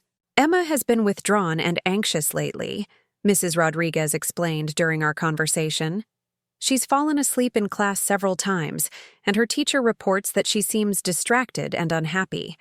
When we asked her about it, she mentioned that there's been a lot of arguing at home, and that her stepmother has been saying mean things about her father and grandmother. My heart broke for Emma, caught in the middle of Rebecca's psychological warfare against our family. An 8-year-old child shouldn't have to navigate adult conflicts or absorb the poison that Rebecca was undoubtedly spreading about David and me. The fact that my granddaughter was suffering because of Rebecca's machinations added another layer of urgency to my mission to expose the truth. Has Emma said anything specific about what's happening at home? I asked Mrs. Rodriguez. She mentioned that her stepmother has been packing boxes and making phone calls about moving away. The counselor replied. She's worried that her father might decide to relocate, which would mean leaving her friends and starting over at a new school. She also said that Rebecca has been asking her questions about family money and whether her father has been hiding assets from his wife. The revelation that Rebecca was already preparing to leave, possibly taking David and Emma with her, sent a chill down my spine. If she convinced my son to relocate to another state, it would be much more difficult to pursue legal action against her or recover the money she had stolen. She could establish residency somewhere with more favorable divorce laws or simply disappear with whatever assets she had managed to liquidate. I realized that time was running out, that I needed to act quickly before Rebecca could complete her escape plan. But I also knew that I had to be strategic about how I revealed the truth to David. If I simply presented him with accusations and evidence, he might dismiss my claims as the product of pain medication or post-traumatic confusion. Rebecca had spent 2 years building trust and intimacy with my son, and that bond wouldn't be easily broken by financial documents and suspicious bank statements. What I needed was irrefutable proof of Rebecca's criminal intent, evidence so clear and compelling that David would be forced to acknowledge what she really was. I needed to catch her in the act of committing a crime so blatant that even his love for her couldn't blind him to the truth. The opportunity came when Rebecca made her biggest mistake yet, one that revealed the full scope of her criminal enterprise and her complete disregard for our family's well-being. While reviewing the latest bank statements from my laptop at the rehabilitation center, I discovered that she had attempted to liquidate a substantial portion of Harold's trust fund, nearly $200,000, by claiming that I needed emergency surgery not covered by insurance. The forged medical documentation she had submitted to the bank was professionally done, complete with letterhead from a prestigious medical center and the signature of a renowned surgeon. But Rebecca had made several crucial errors that exposed the fraud. The surgeon she had claimed would be performing my operation had been dead for 3 years, a fact that would be easily verified by anyone who bothered to check. The medical center listed on the letterhead had no record of treating me, and the specific procedure described in the documentation was not something that would be required for my type of injuries. Most damning of all, Rebecca had been sloppy about the financial trail. The company she had hired to create the fraudulent medical documents had been paid directly from David's checking account, leaving a clear paper trail connecting her to the forgery. She had also made the mistake of using her real name and phone number when communicating with the document forgers, creating evidence that would be devastating in a criminal prosecution. I immediately contacted the bank's fraud department and provided them with detailed information about the attempted theft. The bank froze all accounts pending investigation and assured me that no funds would be released without proper verification of the medical claims.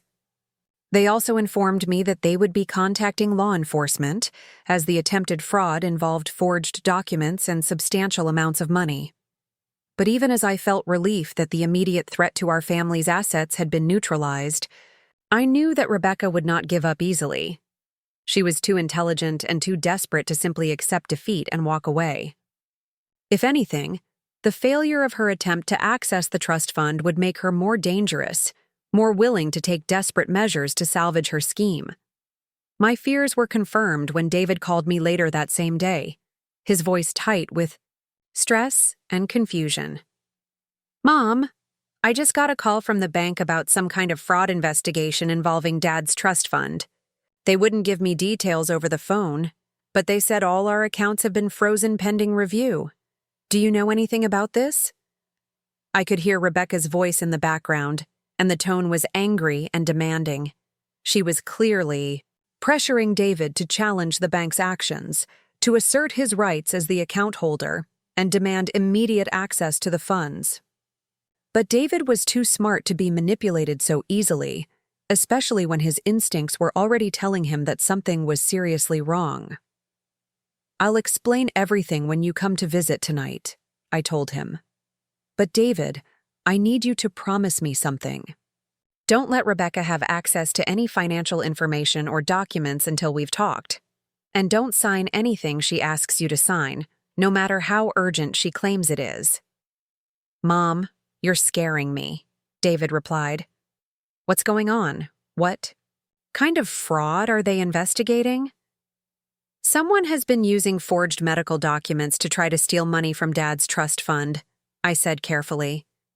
"The bank caught it before any funds were released, but they have to investigate to find out who was responsible." The silence on the other end of the line told me that David was beginning to connect the dots, beginning to understand that the fraud investigation might involve someone very close to our family. I could imagine Rebecca's reaction to this news, the panic and rage she must be feeling as her carefully constructed scheme collapsed around her. When David and Emma arrived for their evening visit, I could see the strain in my son's face and the anxiety in my granddaughter's eyes.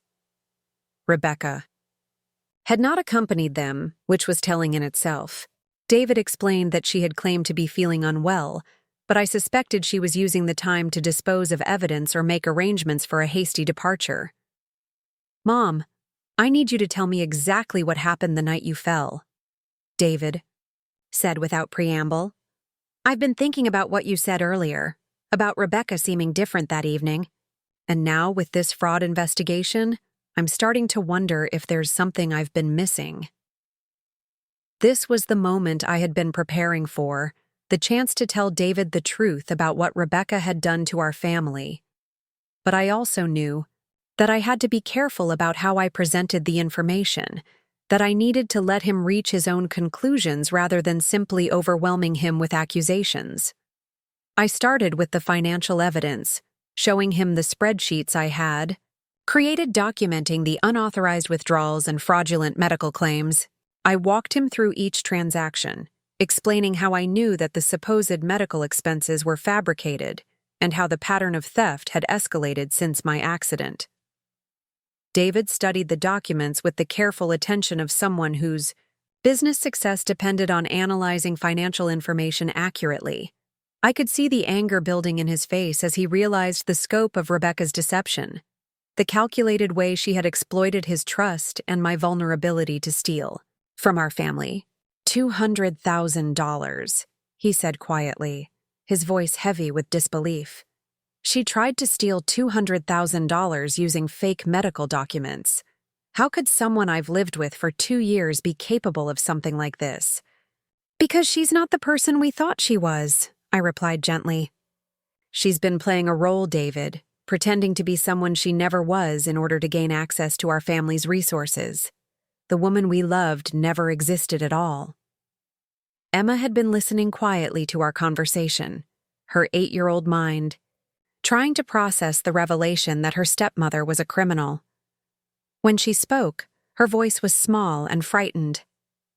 "Daddy, is Rebecca going to go to jail? What's going to happen to our family?" David pulled his daughter into his arms, holding her close as he struggled with his own emotions. "I don't know, sweetheart," he admitted, "but I promise you that we're going to be okay. Grandma Bonnie and I will figure this out together." The conversation that followed was one of the most difficult of my life, as I carefully revealed the truth about Rebecca's assault on me and the systematic way she had been preparing to destroy our family. I showed David the evidence I had gathered about her theft of items from my house, her interrogation of Emma about family assets, and her attempts to access my personal bank accounts. With each piece of evidence I presented, I could see David's illusions about his marriage crumbling, replaced by a cold fury that reminded me of his father when Harold discovered that a business partner had been embezzling from their company. The Howard men were slow to anger, but when their trust was betrayed, their response was swift and decisive. "She pushed you down those stairs," David said, "and it wasn't a question. She assaulted you and then called 911 to cover up what she had done." "Yes," I confirmed, feeling a weight lift from my shoulders as I finally spoke the truth aloud. "She was angry because I wouldn't help her steal from our family. When I refused to give her access to financial information, she became violent." David closed his eyes and took a deep breath, and I could see him processing the full implications of what I had revealed. His wife hadn't just committed fraud. She had physically attacked his elderly mother and left me broken and bleeding. On concrete steps, the woman he had believed himself to be in love with was capable of violence against the most vulnerable members of his family. "What do we do now?" he asked quietly. "We make sure she faces the consequences of her actions," I replied with a determination that surprised even me. "We work with the police and the bank to build a criminal case against her. We recover every penny she's stolen from our family. And we make sure she never has the opportunity to hurt anyone else the way she's hurt us." David nodded grimly, and I could see that he had already shifted into the protective mode that would guide his actions going forward. The man who had been betrayed and manipulated was gone, replaced by a father and son determined to defend his family against a predator who had infiltrated their lives. But even as we made plans to pursue justice against Rebecca, I knew that our ordeal was far from over. She was intelligent and desperate, and cornered criminals often became more dangerous as their options narrowed. If she discovered that we had uncovered her crimes, if she realized that law enforcement was closing in on her activities, there was no telling what she might do to protect herself or punish us for exposing her. The next morning brought confirmation of my fears when David called me in a state of barely controlled panic. He had returned home after our conversation the previous evening to find Rebecca packing suitcases and preparing to leave immediately. She claimed she had received a family emergency call from California, David explained. Her father was supposedly in the hospital, and she needed to fly out immediately to be with him. But when I offered to come with her, she became angry and insisted that she needed to handle the situation alone. "Did you let her leave?" I asked, though I already suspected the answer. "I couldn't stop her without physically restraining her," David replied with frustration. "She's an adult, and technically she hasn't been charged with any crimes yet. But Mom, I'm worried that she's not planning to come back. She took a lot of luggage for what was supposed to be a short trip, and she seemed to be gathering up items that belonged to her rather than packing for travel." The possibility that Rebecca had escaped before we could bring her to justice filled me with rage and despair. After everything she had done to our family, after the violence and theft and systematic deception, the idea that she might simply disappear into a new life with a new identity was unbearable. But David had been thinking strategically during the long night after our conversation, and he had taken steps to limit Rebecca's ability to cause further damage to our family. He had contacted our attorney and our financial advisor, alerting them to the fraud investigation and ensuring that all remaining assets were protected from unauthorized access. He had also filed a police report about the theft of items from my house, providing officers with detailed descriptions of the missing antiques and jewelry. Most importantly, he had reached out to Rebecca's supposed father in California, the man who had walked her down the aisle at their wedding and who had supposedly suffered the medical emergency that justified her sudden departure. The conversation had been enlightening in ways that David hadn't expected. "There is no medical emergency," David told me with grim satisfaction. "Rebecca's father is perfectly healthy and has no idea why she might have claimed otherwise. But he did tell me something interesting about Rebecca's background that she never shared with us." "What kind of information?" I asked. "She's done this before," David replied, his voice heavy with the weight of this revelation. "At least twice. that her father knows about. She's married men under false pretenses and then disappeared with substantial amounts of money. Her father thought she had reformed when she married me, that she had found genuine happiness and was ready to settle down. He had no idea she was up to her old tricks. The knowledge that Rebecca was a serial predator, that our family was just the latest in a string of victims she had targeted and destroyed, added a new dimension to the betrayal we had suffered. We weren't dealing with someone who had made bad choices in a moment of desperation. We were dealing with a professional criminal who had refined her methods through years of practice. But this information also gave us advantages in our pursuit of justice. Rebecca's previous crimes meant that law enforcement would take our case more seriously, and her pattern of behavior would make it easier to prove criminal intent rather than mere financial disagreement. Most importantly, her father's cooperation meant that we had insights into her psychology and methods that could help us predict her next moves. Her father warned me that she's extremely dangerous when cornered, David continued. The last husband who tried to expose her financial crimes ended up in the hospital with injuries that were supposedly the result of a car accident. But there were witnesses who saw Rebecca arguing with him in the parking lot where his car supposedly skidded off the road. The implication was clear and terrifying. Rebecca had a history of violence against people who threatened her schemes, and my assault might not have been an isolated incident born of momentary rage. It could have been a calculated attempt to neutralize me as a threat to her plans, just as she had apparently neutralized previous obstacles to her criminal activities. This revelation transformed our situation from a family dealing with betrayal and theft into a family being stalked by a dangerous predator who might return at any time to finish what she had started. David immediately contacted the police to request protection for our family, and he began making arrangements to enhance security at both our homes. But even as we took steps to protect ourselves from Rebecca's potential violence, I knew that the best defense against her would be to ensure that she faced the full consequences of her crimes. If she was arrested and prosecuted successfully, she would be in prison rather than planning revenge against the family that had exposed her. If we could recover the assets she had stolen and ensure that her future victims were warned about her methods, we could transform our family's tragedy into a victory for justice.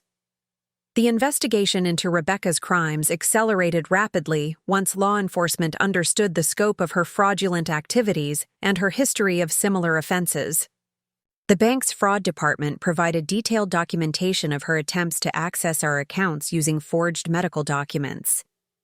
The document forgery company, when confronted with evidence of their involvement in the scheme, cooperated fully with investigators and provided records of their communications with Rebecca. Within days, arrest warrants were issued for multiple felony charges including fraud, forgery, theft, and assault. But Rebecca had vanished completely, disappearing into the network of false identities and criminal contacts that she had apparently maintained throughout her career as a predator.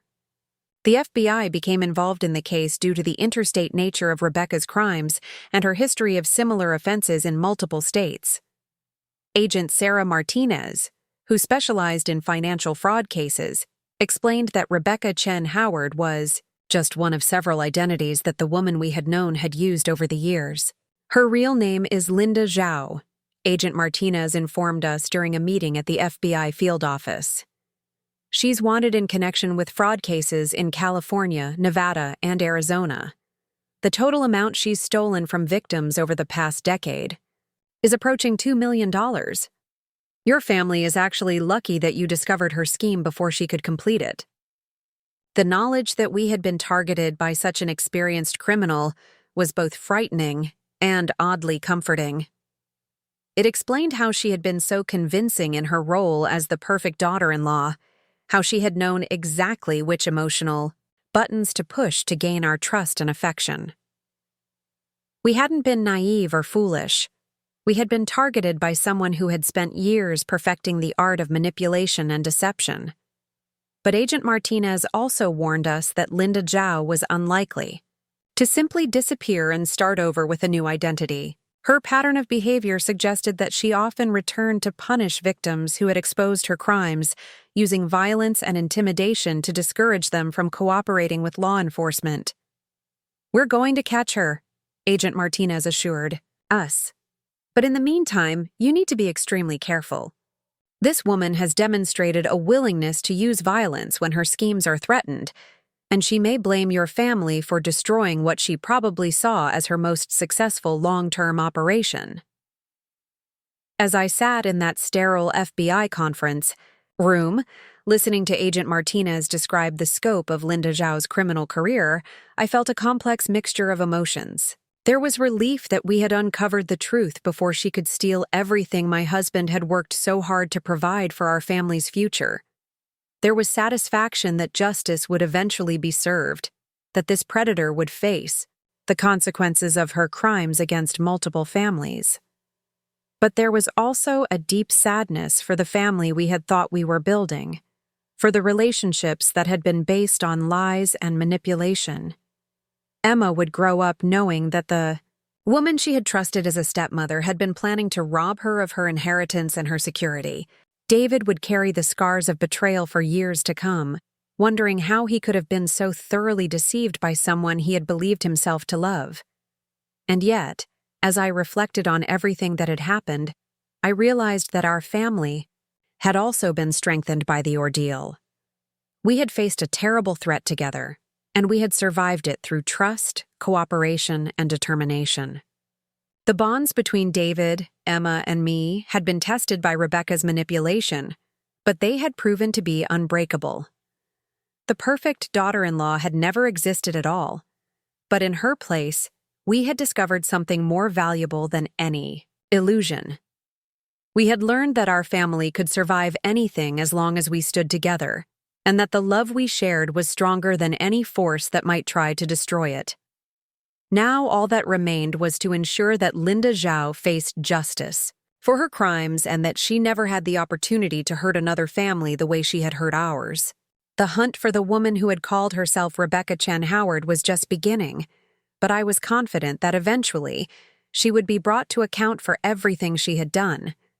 Justice might be delayed, but it would not be denied. And when it finally came, it would be swift and merciless, just as Rebecca herself had been when she pushed an elderly woman down concrete steps in pursuit of money that was never rightfully hers. 6 months passed before we heard anything definitive about Linda Zhao's whereabouts. During that time, our family began the slow process of healing from the devastation she had wrought. David sold the colonial house where he had lived with Rebecca, unable to bear the memories that lurked in every room. He and Emma moved into a smaller place just 3 blocks from my home, close enough that we could support each other through the difficult days of recovery and rebuilding. Emma struggled the most with the revelation of Rebecca's true nature. The therapist we found for her specialized in helping children process betrayal by trusted adults, and slowly my granddaughter began to understand that Rebecca's deception was not her fault, that the love and attention she had received during those 2 years had been real, even if the person giving it had not been genuine. David threw himself into work with an intensity that worried me, taking on more clients and longer hours as if staying busy could somehow erase the memories of his fraudulent marriage. I watched him carefully for signs that he was losing himself, in grief and anger, but gradually I began to see glimpses of the man he had been before Rebecca entered our lives. The wounds were healing, though they would leave scars that would never completely fade. As for myself, the physical recovery from my injuries took months of grueling physical therapy, but the emotional healing proved far more complex. I found myself questioning my judgment about people, wondering how I could have been so completely fooled by someone I had welcomed into my heart as a daughter. The diamond bracelet Rebecca had given me for Christmas sat in my jewelry box, unworn, a reminder of how thoroughly she had manipulated my emotions and exploited my need for family connection. But we were survivors, all 3 of us, and we were determined not to let Linda Zhao's crimes destroy the future we were building together. David began dating again, cautiously and with extensive background checks that would have made the FBI proud. Emma threw herself into school activities and made new friends who helped her remember that most people in the world were trustworthy and kind. I returned to my volunteer work at the church and found purpose in helping other elderly people recognize and avoid financial scams. The call from Agent Martinez came on a Tuesday morning in April, when the spring flowers in my garden were finally beginning to bloom after the long winter. Linda Zhao had been arrested in Miami, where she had been living under yet another assumed identity and had apparently targeted a wealthy widower for her next scheme. She made the mistake of using some of the same forged documents she had created for your case, Agent Martinez explained during our phone conversation. Our forensic document analysts were able to match the paper stock and printing methods to the fraudulent medical records she submitted to your bank. It's a solid connection that should help us secure convictions on all the charges related to your family's case. The news that Linda Zhao was finally in custody brought a sense of relief that I hadn't realized I was desperately craving. For 6 months, I had lived with the fear that she might return to finish what she had started, that her rage at being exposed might drive her to attempt more violence against our family. Knowing that she was behind bars, that she could no longer hurt us or anyone else, felt like finally being able to exhale after holding my breath for half a year. The trial, when it finally began 8 months later, was both cathartic and deeply painful.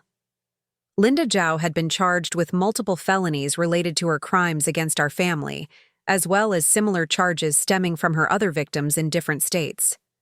The prosecution had built an overwhelming case that included financial records, forensic evidence, witness testimony, and recordings of phone calls she had made to the document forging service. David and I both testified about the impact of her crimes on our family, describing not just the financial theft, but the emotional devastation of discovering that someone we had loved and trusted had been systematically planning our destruction. Emma was spared from having to testify, but her victim impact statement was read aloud by the prosecutor, a heartbreaking account of how an 8-year-old child had felt betrayed by the woman she had considered a second mother. Linda Zhao herself was almost unrecognizable from the woman we had known as Rebecca Chen Howard. Gone was the carefully cultivated elegance and grace, replaced by a hardness that made her look older and meaner than her actual age. She showed no remorse during the proceedings, no acknowledgement of the pain she had caused to multiple families over the course of her criminal career. Her defense attorney attempted to portray her as a victim of circumstances, claiming that financial desperation had driven her to make poor choices. But the prosecution's evidence of her calculated planning and her history of similar crimes made it clear that this was not a case of someone who had made mistakes in a moment of weakness. This was a predator who had built her entire adult life around identifying and exploiting vulnerable families. The moment that will stay with me forever came during the prosecution's closing argument, when they displayed photographs of all the families Linda Zhao had victimized over the years. There were elderly couples who had lost their life savings, single parents who had been left destitute, children who had been robbed of their college funds and their sense of security. Our family's photos were among them, images of David and Emma and me from happier times, before we knew that evil could wear such a beautiful mask. When the jury returned their verdict after just 3 hours of deliberation, the word guilty rang out 12 separate times, once for each charge she faced. The judge sentenced Linda Zhao to 25 years in federal prison without the possibility of parole, ensuring that she would spend the remainder of her productive adult life paying for the devastation she had caused to innocent families. But perhaps more satisfying than the prison sentence was the financial restitution order that accompanied it. Linda Zhao was required to pay back every penny she had stolen from our family and her other victims, plus interest and penalties that would continue to accrue throughout her incarceration. The luxury items she had purchased with stolen money, the properties she had acquired under false names, the investments she had made with other people's resources, all of it was seized and liquidated to compensate the families she had destroyed. Our portion of the restitution came to nearly $400,000, far more than she had actually managed to steal from us due to the interest and penalties that had accumulated during the investigation and trial. The money meant that Emma's college education was more secure than ever, and that David could afford to be more selective about his work, focusing on clients and projects that brought him satisfaction rather than simply accepting every opportunity that came along. But the true victory was not financial. It was the knowledge that Linda Zhao would never again have the opportunity to infiltrate a family and destroy it from within. The FBI estimated that her arrest had prevented her from victimizing at least 3 more families who had been in her sights when she was finally captured in Miami. During the sentencing hearing, I was given the opportunity to address Linda Zhao directly, to tell her exactly what I thought about her crimes and their impact on our family. I had spent weeks preparing what I wanted to say, crafting a speech that would express my anger and pain while maintaining the dignity that she had tried so hard to strip away from us. But when the moment came, when I stood at the podium and looked into the eyes of the woman who had called herself my daughter-in-law, I found myself saying something different from what I had planned. "You spent 2 years studying our family," I told her quietly, my voice carrying clearly through the silent courtroom. "You learned our routines, our relationships, our weaknesses, and our strengths. You sat at our dinner table and attended our family gatherings. You held my granddaughter when she cried and listened to my son's dreams for the future. But in all that time, with all that opportunity to observe and understand, you missed the most important thing about the Howard family." Linda Zhao stared at me with an expression of barely contained rage, but I continued speaking, my voice growing stronger with each word. "You missed the fact that we genuinely love each other, that our bonds are built on truth and trust and shared values that go back generations. You thought you could destroy us by taking our money and betraying our trust, but what you actually did was make us stronger. You showed us what real love looks like by contrast with your counterfeit version. You reminded us what we have to be grateful for by threatening to take it away." I paused, watching as something that might have been confusion flickered across her features. She had spent her entire adult life believing that people could be bought and manipulated, that families were just collections of individuals held together by convenience and financial advantage. The idea that some bonds could actually be strengthened by adversity was apparently beyond her comprehension. "You will spend the next 25 years in a cage, thinking about the families you destroyed and the opportunities you wasted," I concluded. "But we will spend those same years building new memories, celebrating new milestones, and loving each other with a depth and appreciation that you helped us discover. In the end, you gave us a gift you never intended to give, the knowledge that our family is unbreakable." Linda Zhao was led away in shackles and I never saw her again. But sometimes, late at night when I'm sitting on my front porch where she once pushed me down the steps, I think about her rotting in her prison cell and I feel something that might be pity. Not for her circumstances, which she richly deserved, but for the emptiness of a life spent exploiting others instead of building genuine connections. David remarried 2 years after the trial to a wonderful woman named Sarah who works as a pediatric nurse and who loves Emma like her own daughter.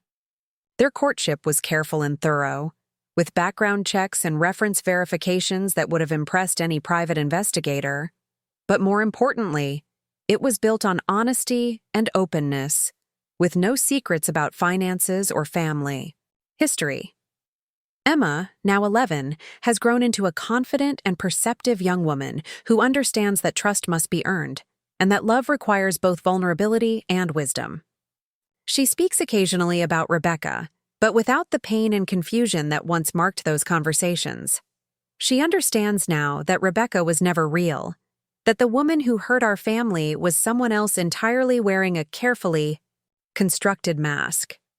As for me, I've learned to trust my instincts again, to recognize the difference between genuine affection and skilled manipulation.